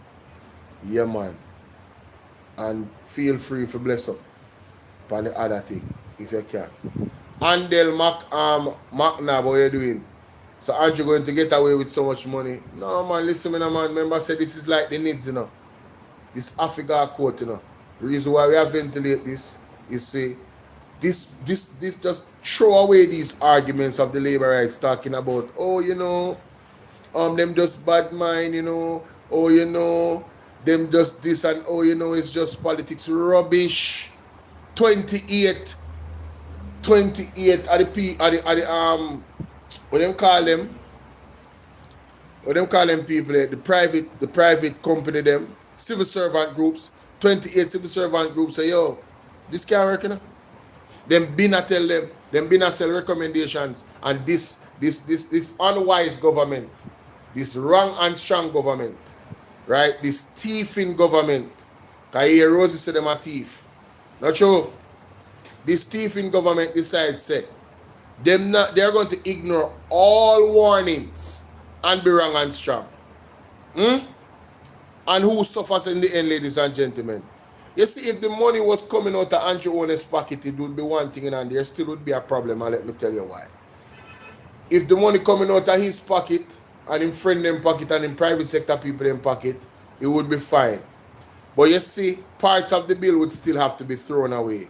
Like the fact that them can override all of these different agencies like NEPA, and NSWM, and the local government authorities and all of those things. Melody, thank you so much, Melody groups, right? The fact that they can override all of those things, it couldn't work. Even if he was spending his own money. So this bill is wrong in every direction. Every single direction. And so, Madam Speaker, through you to the PM, I'm sure that he would have also seen the recommendations from JFJ and JET, yes? Outlining targeted amendments to the NARA bill, drawing from other jurisdictions. And I'm hoping that although I heard that we were going to take the bill through all the stages today, I am still hopeful that with all of the public sentiment, with the concerns of the opposition, that the Prime Minister and his team will find it in their heart to understand our concern as public and our public duty, and pause for a while, review and rework, and wheel and come again. I really am hoping so that we can actually go together. Some people say that it's not within the Prime Minister. Not within I don't think so. I believe that at his core, he must have the people of Jamaica at heart. He doesn't. Yes, I do. I believe He that. doesn't. Because I don't think that persons make this kind of political sacrifice to just come here and run roughshod over with these bills and to see others just stuff their money, their pocket full of money, and don't have no concern. I don't believe that. And so I am still hopeful that common sense Will prevail. and that sense of working together would lead to a different outcome. Yeah. So that's the first point I wanted to make in terms of why I am uneasy, with the bill as it is. The second point I want to make is really because at heart, I am a local government practitioner. Yes. I have spent 20 years in local government. And therefore, it just does not sit well with me to agree to legislation that comes to Parliament and gives NARA the right to ignore the professional advice of municipal corporations and government. You hear that? It doesn't. So this bill overthrows the local government authority as well. They don't have to take their advice. Andrew can just do what he wants to do. Guys on YouTube, we should be over 100 by now. So, yeah, please press the thumbs up button at the top here. And let's get to 130 likes on Bolo VNR 2.0. For Bolo VNR clips, can we get to 60 likes? Yeah, man. Yeah, man. All you have to do is touch that thumbs up button at the top, or you can double tap the screen with your finger like this. Just like that. Hold your phone in front of you like this, and double tap the screen like this. It's the same way you hit the like button on TikTok. Just double tap the screen like this. Once you double tap it one time on YouTube, 2 times on YouTube, you're done. On TikTok, you have to continue double tapping like this to get the likes up. Because you can get up to 1 million likes, as much likes as possible. Alright, so yeah, it's very easy for you guys on YouTube. So do that for me now, please. Thank you for those that are doing it. I appreciate you. And for persons on Bolo VNR 2.0, please consider to become a member of the platform. And of course, the donation link is pinned at the top of the comment section. The donation link is pinned at the top or the bottom of the comment section, whatever. However it is on your screen. Alright, it says donate to the Cash App, and there's other Zelle and also PayPal links there as well. Alright, yeah. Alright, what else? You can gift, you can send gifts on YouTube on my Bolo VNR 2.0 channel. Bolo VNR clips is different. We're not there yet. Alright, you can only use the donation information that is pinned. My side, let's get to 25,000 likes fast over here on TikTok. Now let's go. Clause 21 leaves me thinking that the authority is at large. 1, to establish timelines for inspections, evaluations, and assessments. As well, in 21.2, to set deadlines for decisions, for approvals, or other inputs made or submitted by the authority. The truth is that I get a sense of a very high-handed approach in how this is worded. Yes. And I reiterate that recovery and resilience projects are going to require fast tracking. We understand that. No question about that. But I am sure these approving entities are all on board. And therefore, there must be some way, after all, these are the same entities who are going to have responsibility for post-approval monitoring. Yeah? But NARA is designed to run roughshod over their opinions. Wow. And so that's, Play that again for you people living in the back. this is wording. And I reiterate that recovery and resilience projects are going to require fast tracking. We understand that. No question about that. But I am sure these approving entities are all on board. And therefore, there must be some way, after all, these are the same entities who are going to have responsibility for post-approval monitoring. Yeah? But NARA is designed to run roughshod over their opinions. And so that's in my head. But then again, I'm thinking that this is the same government with connected persons involved in one way or another with construction, some even being flagged for building breaches. Yes, yeah. And therefore, I am thinking that the NARA legislation should also include a provision to resolve the objections by agencies. Otherwise, what's the message that we are sending to everyone with an application before those same authorities? Jamaica, Andrew Ones and Juliet Ones share talking. I'm sure about them too there. Because them in a construction. Sure. Let me play that again. And this makes you get kicked out of Parliament. But tomorrow is going to be interesting and I'll be carrying it live. Angela Brown-Burke will be doing a sectorial debate 2 p.m. Yes. So make we see if them all come with them nonsense tomorrow. Because it's going to be a bangarang. I hear that people is advocating on behalf of persons showing up at the Parliament outside. Yes. In support of Dr. Angela Brown-Burke. That's what I heard. I don't know what true it is. You understand? Heaven sent, how you doing? Let's continue. That the NARA legislation should also include a provision to resolve the objections by agencies. Otherwise, what's the message that we are sending to everyone with an application before those same authorities? So what is it? Is only the big trousers man them can ignore parish council? Hey! The rest of us mortals have to go make changes when they object to what we have in front of them? Hey! Say it again, my sister. Only the big trousers man them can avoid parish council recommendation. If you're a regular man, you don't get those powers.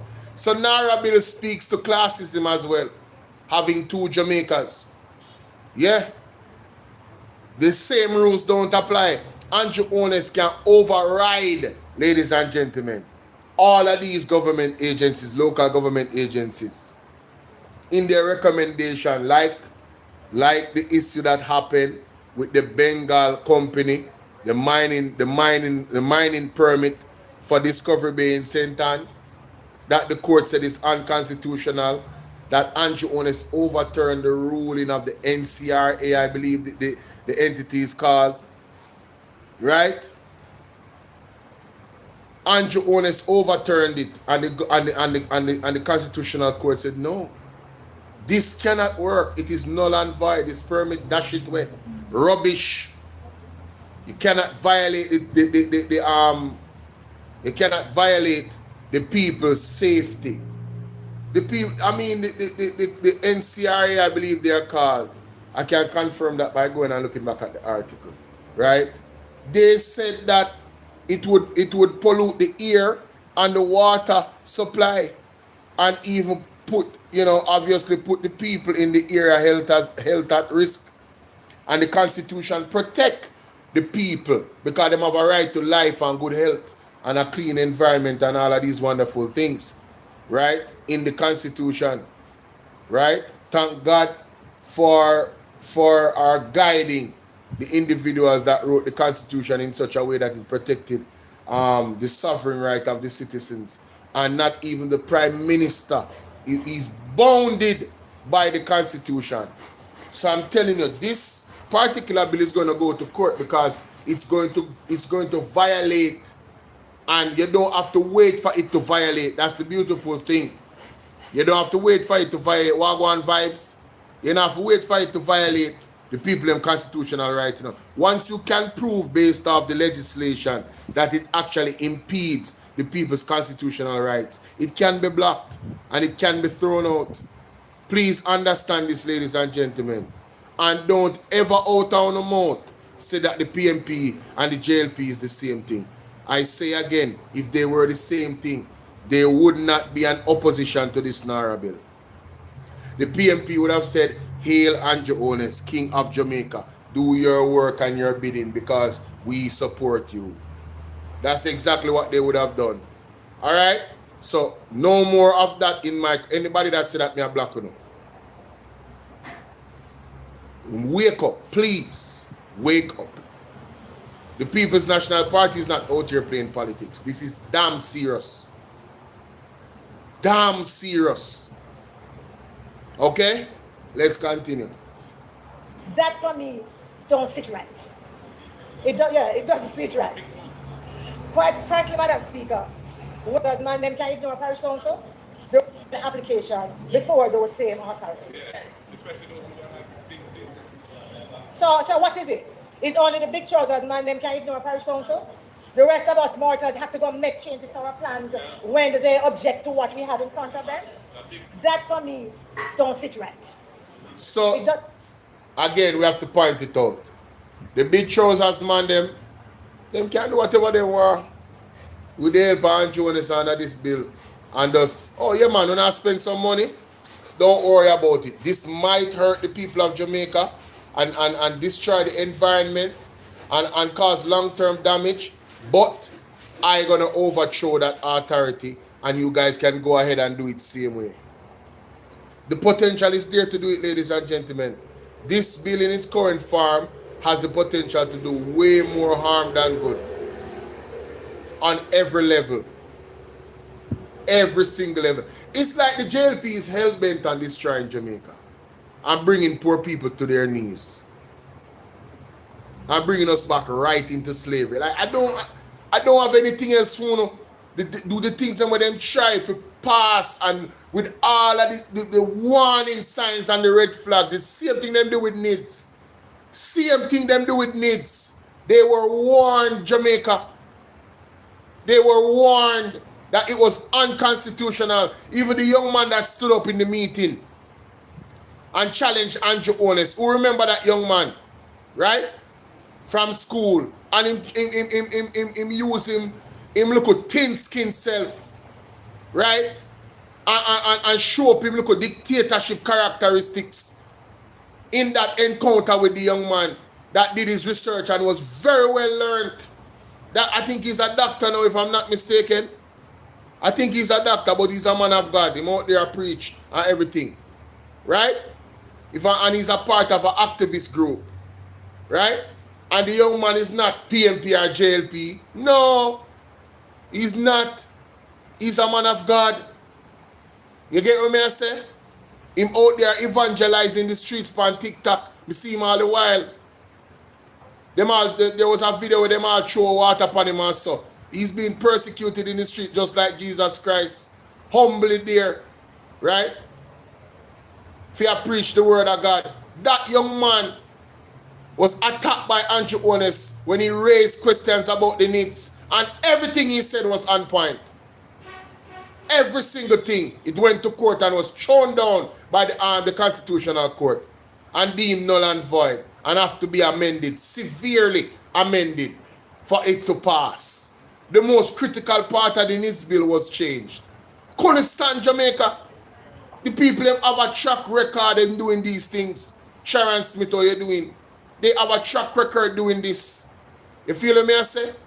When you wake up and stop talking about green and orange and all these foolishness, every single person is going to be affected by this bill. On the pitney are going to be affected on the pitney in a negative way, and we have to pay back them money, and it has to make sure that it is spent in a way that we are the beneficiaries of it. We don't want to trickle down. We want direct effect, where we can feel that blouse and skirt they say to benefit the people of Jamaica. We don't want no trickle down like kings throwing crumbs to their indigent servants. Huh? No, it cannot work, Samantha. It cannot work. And the people them to stand up and make their voices be heard. Andrew want to see man say, raise your voice in concert against the government and the corruption where them are going with. So you better start raising the voice from now. Anybody who quiet in at this time and know this now. Just know say no. History will remember you. History will remember you. Anybody that supported this bill as it stands, because you know deaf, dumb and blind, and because you not talk about una die-hearted and all of this crap. History will remember you. Me see people already ready, you know. We're so vindictive for persons who put back in this government, you know. If you don't want water to drink, right now to all they not read them Bible, they won't even go to water to drink. Because you know it's so ignorant. And I dash it in them face, but one payments continue to do the same thing. If you don't want water to drink, they're not giving it to you. I'm not saying it's right, but I'm telling you, that is where it's at with a lot of people. Them not feed you if you're not hungry. Them want to know if you feel the blouse and skirt pain. Well, you put them through and put on yourself through. So you can't stay there, go on with no die-hearted foolishness and not suffer hungry. People are talking about me there and raise my blood pressure. You think say, because me directly I feel the things that I feel, why me concerned? It's because I'm wise and I have a heart. I know say once it happen to one Jamaican, it happen to everybody. It not just happen to you. If it happen to you, it happen to me. So you see man in Westmoreland named Bongo, we are 78-year-old and homeless and nobody not got access in house yet and him don't get no money from the government. If you build back nothing, Andre Stevenson look money right now for him. If he go get one house and roof over head, the man hard working, the man a one farmer. And he is one of many people. Yeah, one ex-elder woman must say hand over our Westmoreland. When we see them put on the media, these are the people who we see. Oh my God, the lady I live on, I want to look at something. No roof over our head, Jamaica. 6 months, 7 months after the storm. And you're telling me this is a caring government. And then Nara is the answer. There's nothing in Nara for the poor. They are not mentioned in it. Nothing in there for them. They will not get no direct development from Nara. If you're not $15 million US, you can't come talk to the government about no development. It have to do with outside infrastructure, parks and what them call it, government building a new parliament. Oh, new parliament coming at this and people homeless. Oh, the hell new parliament coming at this. Eh? And people homeless down at West Hanover, St. Elizabeth and St. James. And on a roof over their head. The most vulnerable. If you are one elder and you support this government and what them do, may I tell you say, God is going to deal with you. You not gonna feel it, you know? You not gonna feel it because you don't care about the other elder them as long as money are going to your pocket because you not connected to the Jamaica Labour Party in some capacity. You don't feel alright and okay while other people are suffer. You can't stay there, stay selfish. God, me tell you say, God is moving already. You just not see it. God is moving already. A judgment upon the Labour Right Party. May I tell you, it is coming. It is happening. It is happening. Whole heap of things them involved in the outside of this Nara bill with them spiritual wickedness. And God is coming for them. You know, hear what the Bible say? When a leadership follow God, the nation is exalted. That is how you get true prosperity.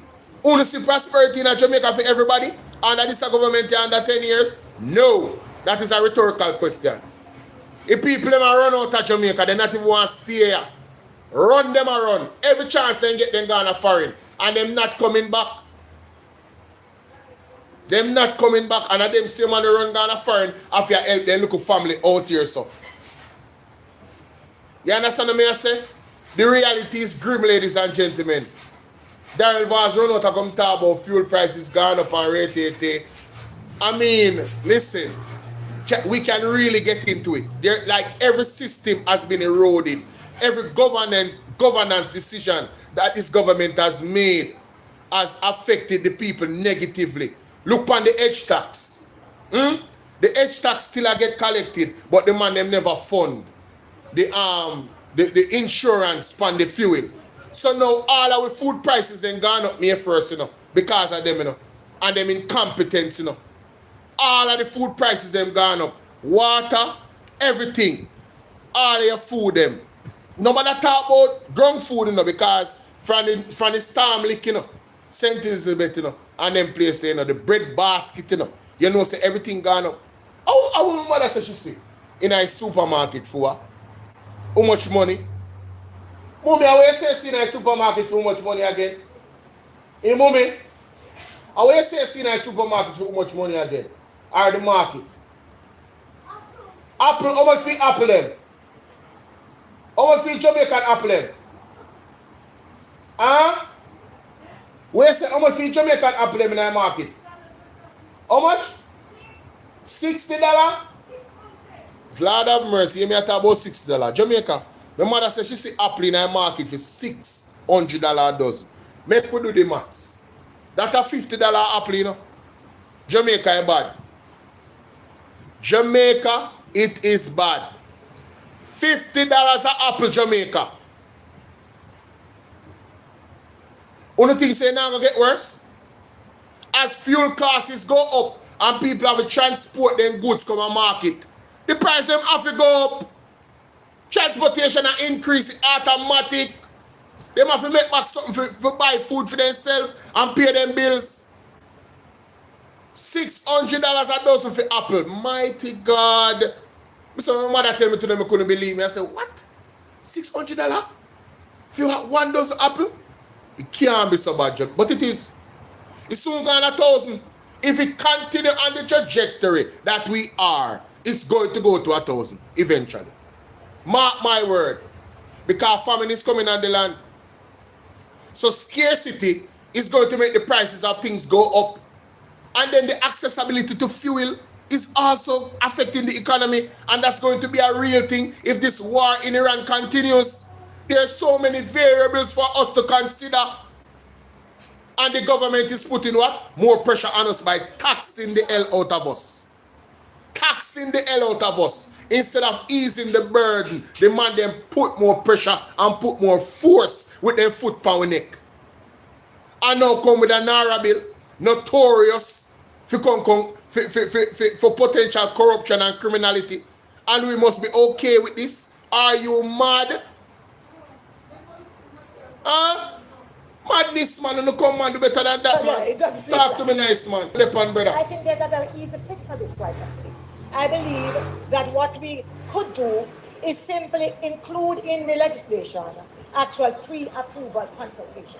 Yes? So that that mechanism is encompassed in the law itself. Madam Speaker, whether it is UHWI, Market Me, Cornwall Regional, CMU, WHI, Nestle, Petrojam, the purchase of used school buses, the lack of transparency, the questions around oversight. Yes. Loom large. Yes. They loom large. And then I look on the part 2 of the bill, clause 7, and I see that the minister may appoint a committee to examine and report to the minister on any matter arising out of or connected with any of the authority's powers. But that is may. First of all, I believe that NARA needs a proper oversight committee, where that appointment is not made, but shall, in terms of these kinds of reports and there should also be a mandatory reporting cycle to Parliament, as the opposition leader and others have signaled and suggested.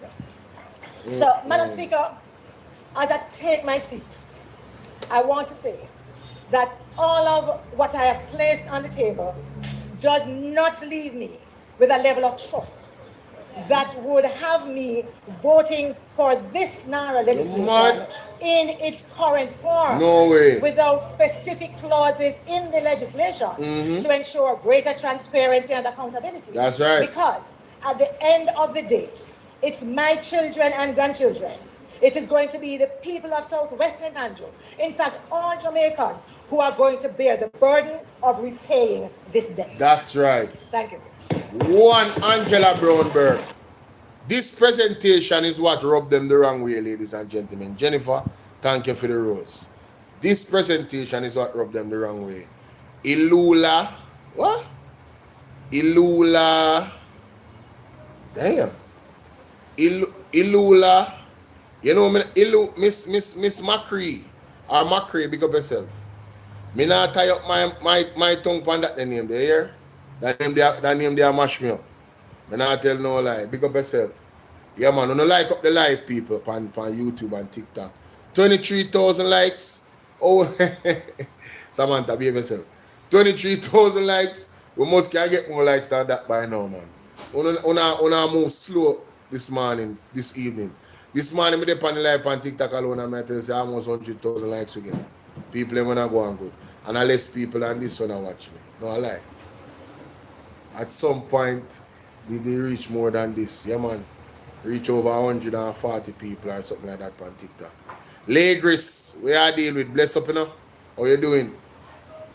Now, let me get to this, ladies and gentlemen. Let's get to this. Financials, and this is after the fact. Programming to bring you breaking news from out of Parliament. Yesterday, the mace was touched. Yes, touched. So we came here to Parliament to check on the mace to see how the mace is doing. Hello, mace. Tell us what happened. I was minding my business, as one does, symbolizing authority as we colonial vestiges do, when suddenly I was lifted. Lifted? Oh, really? Wow. How did that make you feel? Well, I must say it was rather shocking. Quite the disturbance. I haven't experienced such contact in years. Not since Edmund Bartlett. But you're fine though, correct? Yes, I am fine. Well, there you have it. We can all settle down now because the mace is fine.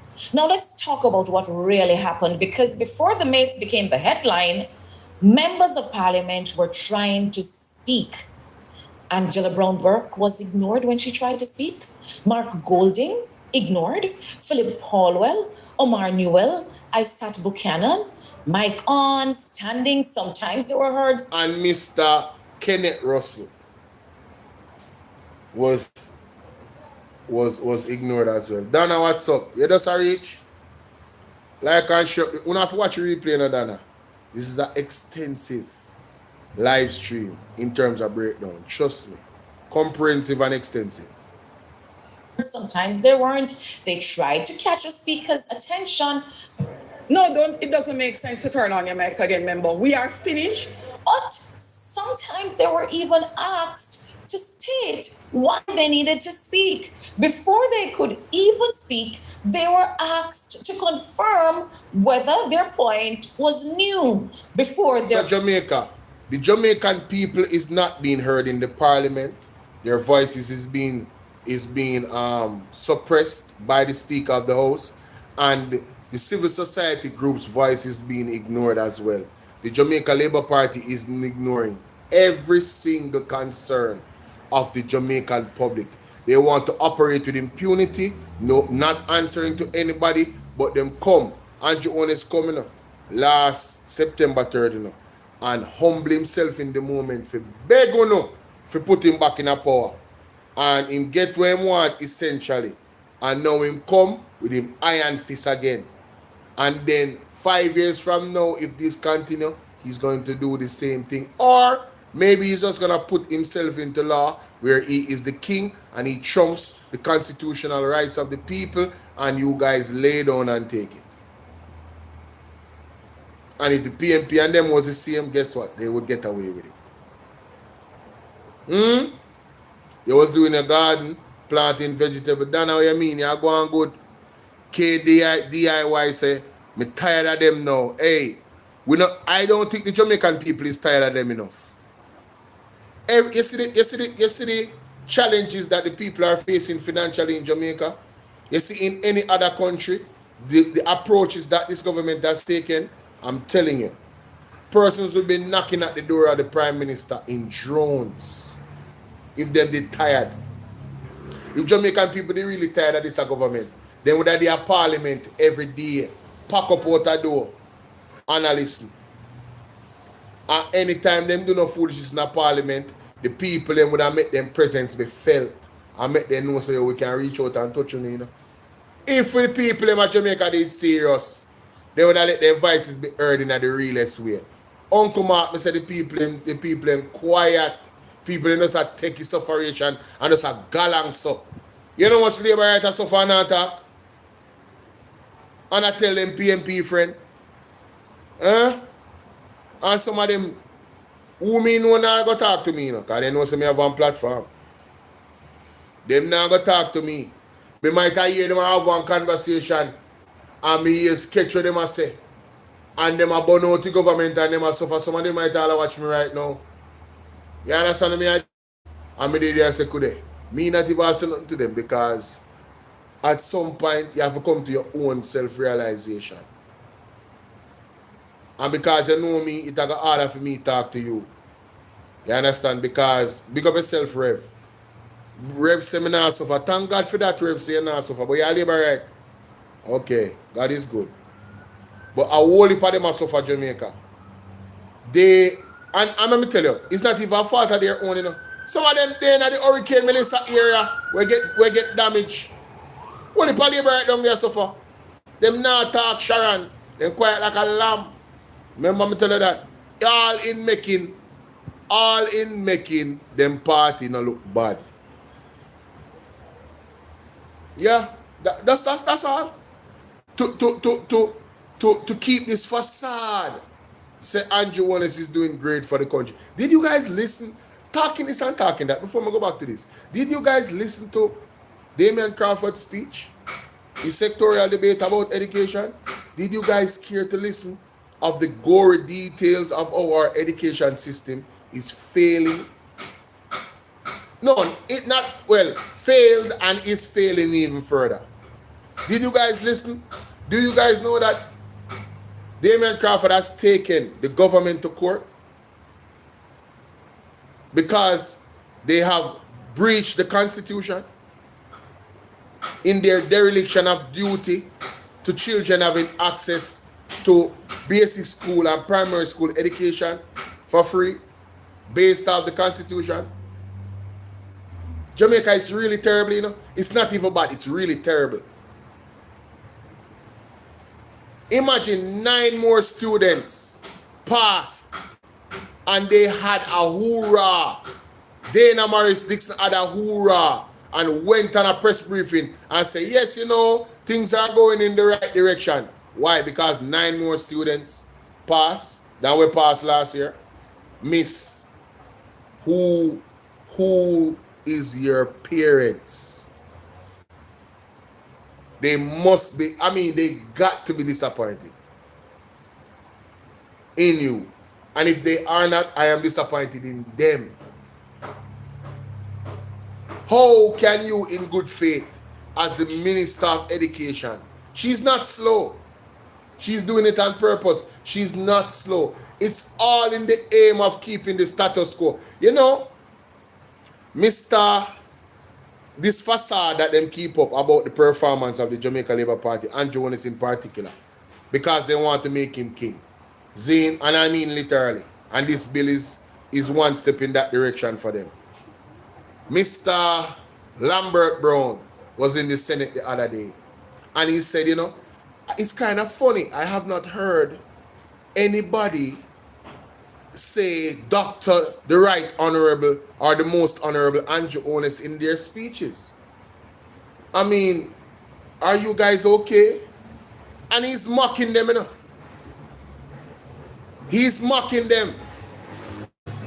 And it's to show that they all have to keep in line with this facade to praise Andrew Onis every chance they get. And Dana Morris Dixon is one of those persons that she definitely answered the call in the Senate. And she thought it was funny, but it was embarrassing. It was embarrassing, Jamaica. Embarrassing. Their microphones were turned on by the speaker.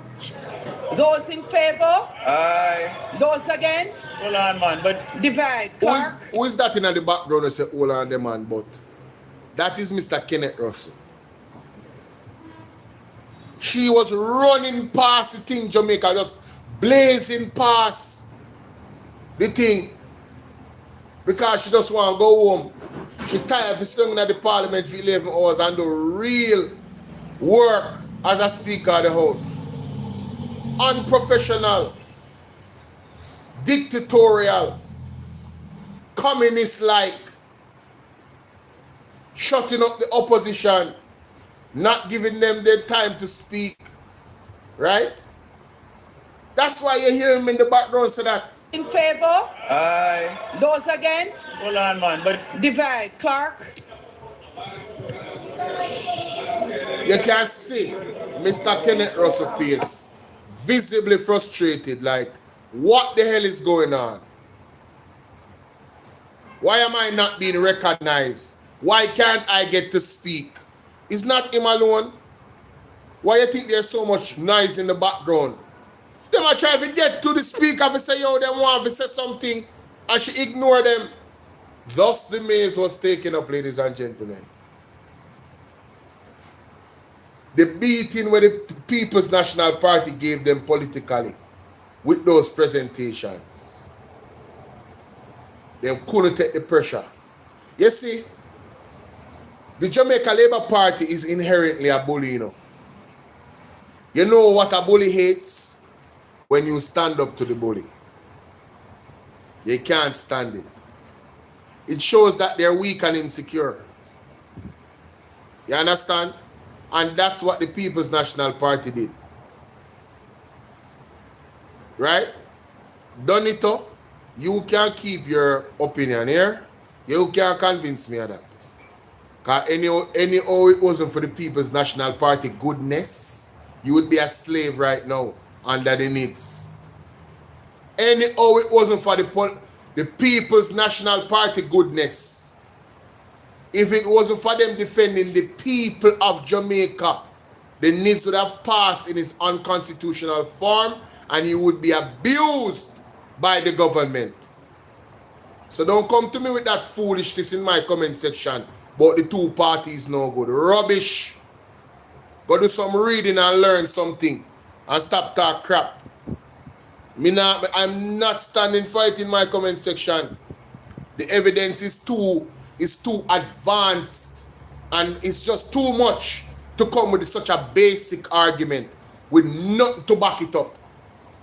You understand? And we can just look at the Nara bill. We can just look at the Nara bill. You know, you never have to delete in comment. But I don't have a problem with it, Dana Whittaker. Right?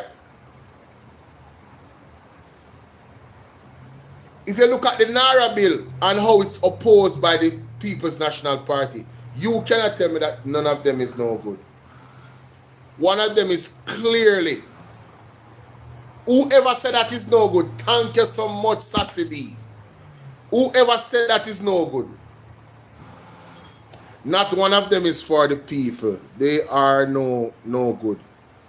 Alright, so I'm gonna just, yeah man, big up yourself. That type of crap now coming in my comment section. Right? Let's continue. Please, Carol.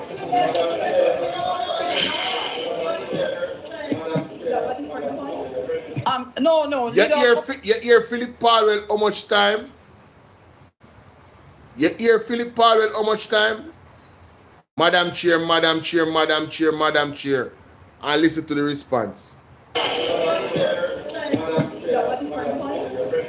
No, leader of opposition business. Do you have a different point? So she ignored Philip Powell and said, no. Leader of opposition, do you have a different point? The disrespect.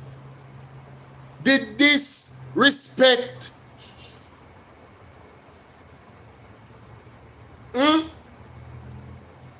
is what caused the maze to lift up. Right? And it appears as if some type of powers there in the maze where she get upset about the way she got demonstrative about it. Some witchcraft, some high science in the maze. Papi praise. Thanks to the Father. Sharon said, anyone who say the two parties are the same, that's a lie. PMP always the better party. No, it's not even, listen, it's easy. Somebody said Juliet needs to go back and market.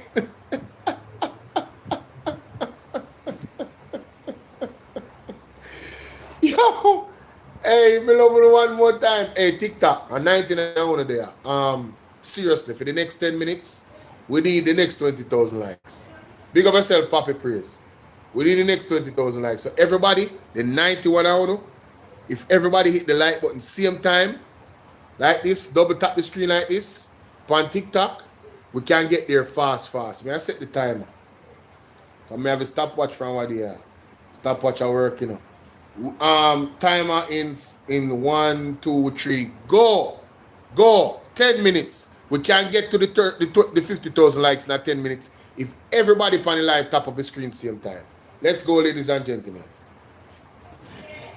Do you have a different point? Yeah. Yes or no? Yeah. Yes or no? Yeah.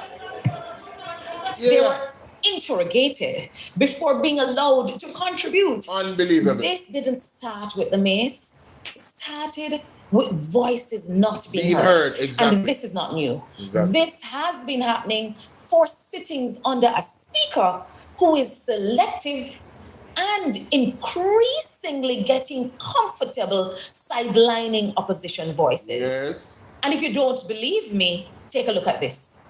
I've learned it is important to be fair. It's difficult. How you doing, sweetie? How you doing? Formosa Fantasy in the building. What's up? As a speaker, because I make every effort to maintain that balance.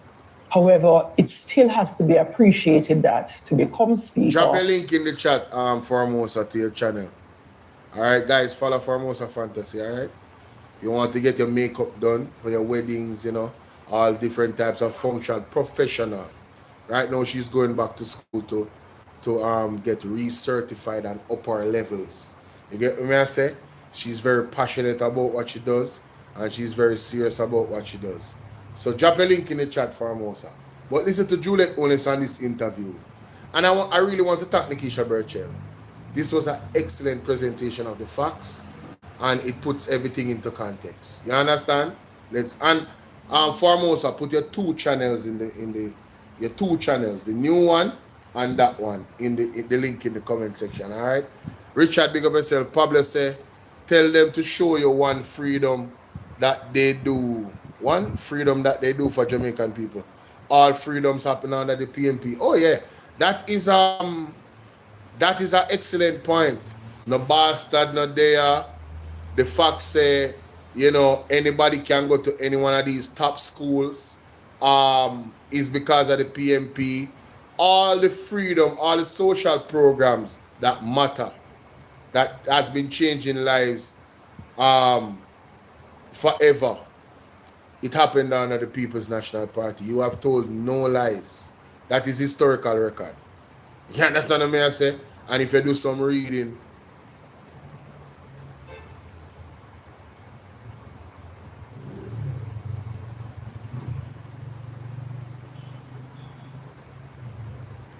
what you say?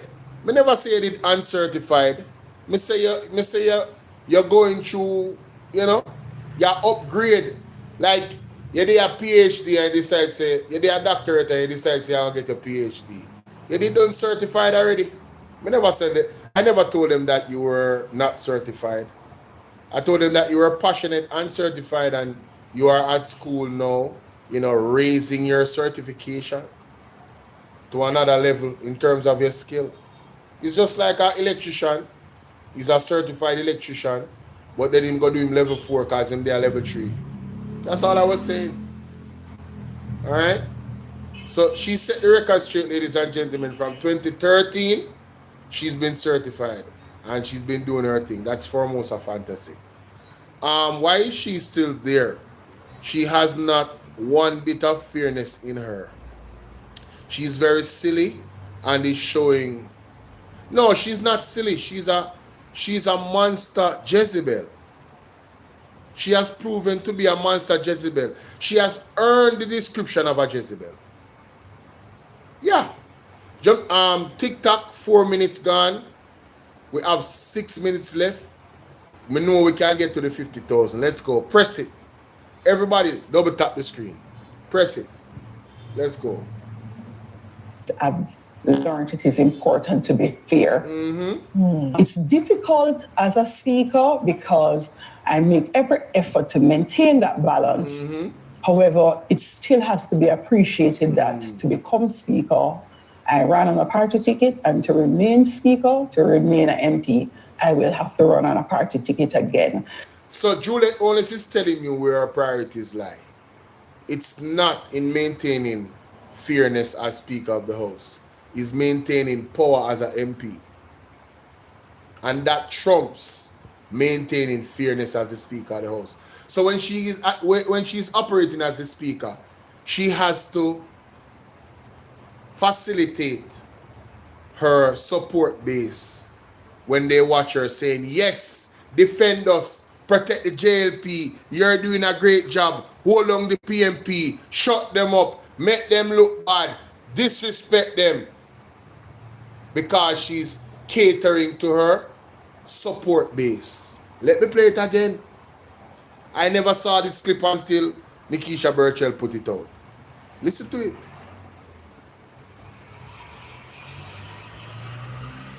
And if you don't believe me, take a look at this. I've learned it is important to be fair. It's difficult as a speaker because I make every effort to maintain that balance. However, it still has to be appreciated that to become speaker, I ran on a party ticket, and to remain speaker, to remain an MP, I will have to run on a party ticket again. So you have to sort of balance that. Now let's add some context. This is not the first time that the mace has been handled. The last time, Edmund Bartlett picked it up and ran through the door with it. So let's ask the question, was there a meltdown then? 4 minutes left, guys. 4 minutes. Forget to the 50K. Una get close. Una go and press. Go and press. Was there shouting outside as if you're shooing a dog? Marshall, please. Angela Brown Burke, I name you. Outside. Oh, that sound like somebody talking to another human being or them a talk to one dog. Oh, that sound, Jamaica. Does that sound like somebody talking to another human being, or does that sound like somebody talking to a dog? Our dog piss her off, right? And go in at the house and go defecate on our table. Get outside. Huh? And the audacity, the vulgarness of it all, even after the fact, for the Jamaica Labour Party, pundits, Sharpneck Abka, and the next one in Marlon Morgan, I come talk about the People's National Party leader should apologize and Dr. Angela Brown Burke should apologize. Let me tell you something. Any apology is void based off how she spoke to Dr. Angela Brown Burke. On a damn out of order. There will be no apology. Put that in on the pipe and smoke it. There will be none. Tell Andrew to apologize to the people of Jamaica for being uncertified and still run September 3rd. Tell him to apologize and step down. Tell him to apologize for all of the nonsense that go on in our constituency with Paul Buchanan and that whole election. Tell him to apologize for that.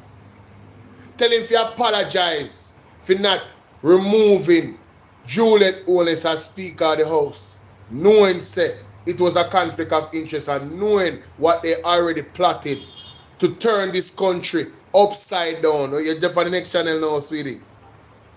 To turn this country upside down and turn it into their own party shop and family business.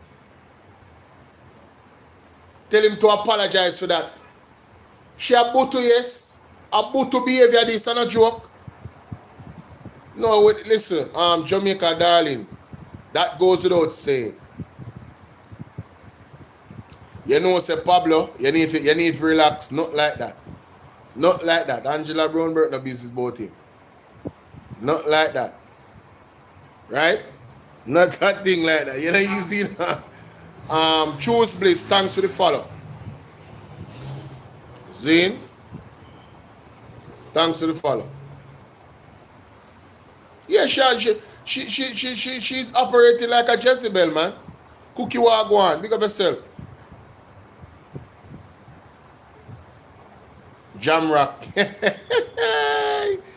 In Bahamas, a man throw the mace through the window. The same thing them for do. Dash it to in the ocean, in the middle of the ocean somewhere. Yes, try throw it all the way back over England. I come talk about touch mace, like say, yo, she commit one crime. You revere mace. You not protect the mace and not protect the citizens of Jamaica. From the police, them and unalive them. Huh? Them care more about the mace. Tell them if you apologize, you tell the people them say, oh yeah, we have 50K, thank you. Just over 10 minutes. You guys did it. Thank you so much, guys. Appreciate you. Right? Big up the TikTok family. Right? We have 50K now, so we can concentrate on gifting if we don't like. Zane, let me pin my live goal. How long me there now? 2 hours? 2.5 hours me there. Veronica, how you doing? No apology from Angela Brownberg. And definitely no apology from Mark Jefferson Golin. Mark Jefferson Golin need to be apologized to by the Speaker of the House. The man was midway in ending his contribution and the lady cut off the man mic. This lady is she's unbearable. Kaya Omega, she is unbearable. She's suffocating. She's like a pillow over the face of democracy that is laying down. She's trying to unalive democracy. Of course, she's unfit. Althea, how you doing? Joy Barnes. Once a Jezebel, always a Jezebel. Not true. Sassy is a Lego beast. That mighty God. No, sir. Shall please, Angela Brownberg, I name you. Outside. Jamaica, even if you watch the clip and you look on her face, she's so ugly. You can't see demon them turn up in her face. Yes, she's very ugly. Very ugly indeed. Marshall, go for her. This lecture will reveal a go for her like a wonder. You know when a mafia boss in a movie tell a man say, yo, go take care of that. I saw she talk to the man, Marshall. Thank God say Marshall the absence. Thank God say Marshall have some conscience, some godly conscience and can read the room. Marshall, you are a professional, sir. I applaud you. Because if you put your hand on Angela Brownberg, it would be a bangarang. It would be a bangarang. It would be a bangarang. It wouldn't stop there, you know. Angela Brownberg is very well loved, you know. It would be a bangarang. And that is not a threat. You understand? It's just the reality. The people all over Jamaica love Angela Brownberg, you know. If you didn't make the mistake and make Bigfoot set you up, figure do the wrong thing. Listen. As a security officer, as a police, and anybody in that type of capacity, you must operate within the parameters of the law. Even when you're carrying out your duties, you cannot be void of the law. Marshall cannot assault Angela Brownberg to come out of the parliament. Cannot do it.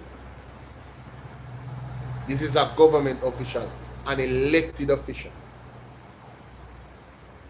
But the way how Judith only spoke, look on her face. Watch it, demon turn up. Let me screenshot that. Mighty God. Watch it, demon on the woman's face. No, man. Make me take a screenshot of this. No, we stop it. Don't want to see her. You want to see her. You can see the morphine on her face. You can see it on the screen. The way how the woman look. What you say? Pat Clarton dish towel? Outside. Marshall, go for her. Go for Was her. there panic? Marshall, go for her. Outside. No, it was handled calmly. So what changed? Is it the action or is it the person? Because yesterday, the reaction wasn't just firm. It was immediate, forceful, absolute, not calm management of the house. This was personal. Yes. Angela Brown-Burke Yes. didn't wake up and decide, hey, Yes. today I'm gonna move the mace. I No. feel like I wanna touch the mace. No. She tried to speak on a number of occasions in this very sitting. And when you suppress people's rights long enough, Yes. they will find a way to be heard. Now understand this. Yesterday was not just any debate. This was a bill that gives the Prime Minister and the Cabinet extraordinary power. Power to decide which projects move forward and which don't, which road gets fixed and which community gets left behind. No independent board, no meaningful oversight. The Prime Minister selects the CEO and then can override that CEO anytime and on any matter. And then there's indemnity, which means no prosecution, no accountability, no consequences, no prison time. Untouchable. So when the opposition tried to challenge this, there was no room for interruption, no room for dissent. The space for debate was tightly controlled by a heavy-handed and partisan chair.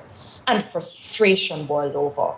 Now that the meltdown is over, the mace is secured, let's ask something more important. Yes. Is the voice of the people being heard? No. Is Parliament allowing real debate? Or is No. control being masked for order? Yes. Because yesterday, No, no, and yes. it felt like the mace was being protected. Yes. The relics of our Yes. colonial past was being protected, Yes. but the voices were not. That is it. Every single member of Parliament is the voice of the people in their constituency. The voices of every single member must be heard. And that cannot be taken for granted. If that is happening, then democracy is being derailed. Period. The Speaker of the House needs to be removed. And we see why they were upset. Because Dr. Angela Brown-Burke crushed all of them can in her speech to show us why they cannot be trusted with a power like the Naira bill, the way it is constructed. They cannot be, as a matter of fact, even if they were trustworthy, you should not trust anybody with that type of power. With no oversight. The business of politics is not a trust thing in all cases. Where oversight, strict oversight can be implemented, it should be. For transparency and accountability. And that's what the Jamaica Labour Party is trying to avoid. Transparency and accountability. What's gonna happen, Veronica? Yes, there will be some court action. I am almost certain will be taken by the People's National Party to block this this bill. Yeah man, from going forward. Unconstitutional. You understand? Yeah. mace is fine. The real question is our democracy fine? Our democracy is definitely not fine. Definitely not fine. The following is a release. Sorry about that. My bad. One more system I want to play and then I'm going. Oh yeah, this was Angela Brown-Burke. You are losing your must. This was a release from her in the newspaper after that day. For what will I start by accepting that my actions on Tuesday did not accord with acceptable parliamentary procedure.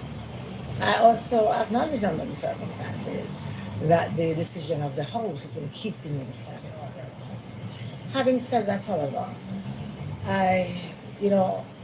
it arose in the context of a heated discussion that we are having around a critical piece of legislation and our attempts to be heard under the circumstances.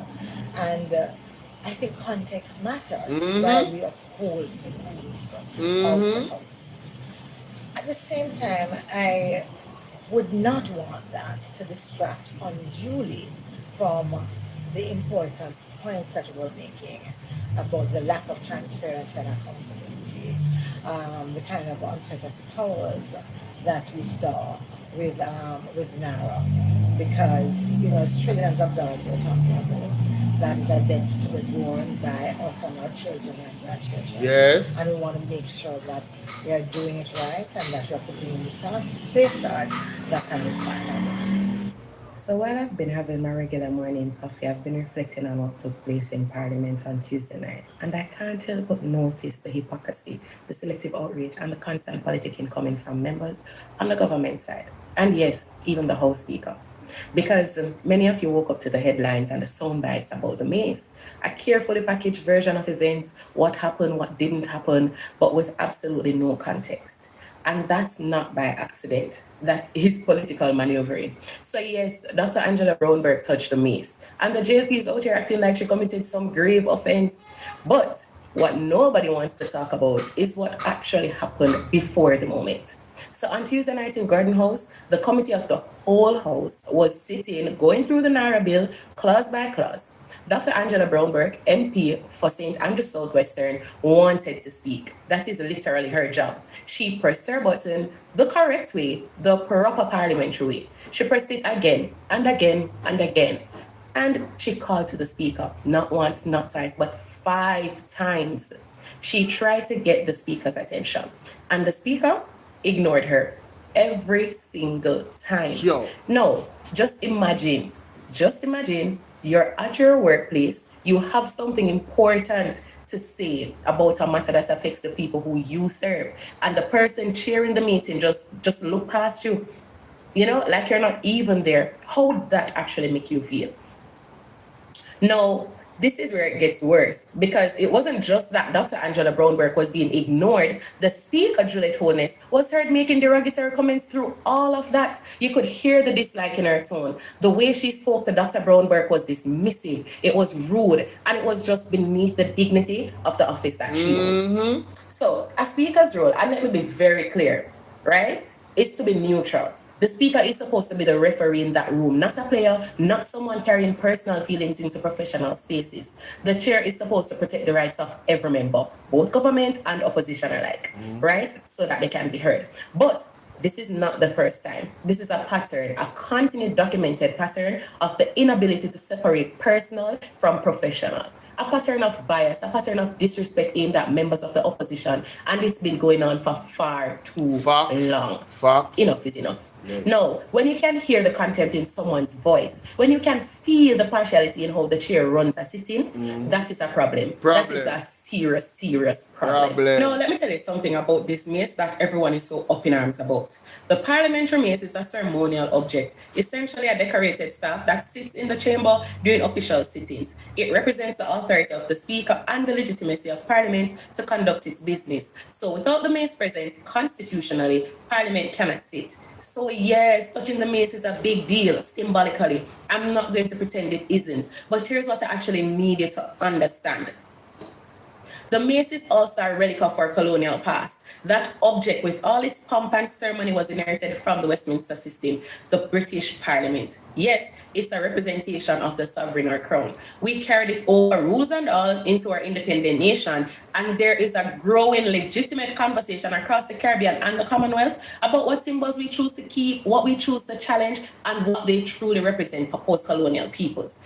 I'm not saying Dr. Angela Brown-Burke was right to touch it, but what I'm saying is, why did it get to that point? What drove a seasoned, experienced parliamentarian to that moment of frustration?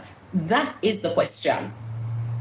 No, the JLP wants to make Dr. Brown-Burke the villain of that incident in the last sitting. They want to talk about the mace, about standing orders, about parliamentary privilege. Fine. But where is the press release about a speaker who ignored an MP's right to speak? Where is the condemnation of derogatory comments being made from the chair? Where is the outrage about years of impartiality being compromised? The rules of parliament exist to protect everyone, not just the party in power. Yes. And when the very person who is supposed to enforce those rules is the one breaking the spirit of fairness, you don't come and get to only quote standing orders when it's convenient for you. No, you don't. No, Dr. Angela Brown-Burke did not wake up on that day, Tuesday, and decide to cause a scene for fun. She's a woman who was repeatedly ignored, Yes. talked down to, Yes. disrespected in a Yes. room where she has every right to be heard. And when you push people past their limit, when you treat professionals like they don't matter, eventually, something gives. Now, the people of Jamaica deserve a parliament that works for all of them. They deserve a speaker who walks into that chair and leaves their personal politics at the door. They deserve a chamber where opposition voices are heard just as clearly as government voices. So, before you form your opinion based on a headline, ask yourself, what happened before the mace was touched? Who was ignored? Who was disrespected? And who is being held accountable for that? I want you to think about it. Man, shout out to Peter Gay Ferguson, man. Hot and spicy Janet, big up. Sassy, foremost of fantasy, all my moderators. The word is love. Before you go on YouTube, I want you to share this video with 5 people. Share it in your WhatsApp with 5 people. So press the share button and share it with 5 people. All right, guys? And share it on your status for me, so persons can catch the replay. Can you guys do that for me before you go? And if you haven't hit the like button yet, hit the like button. For persons on TikTok, I have a mission for you as well.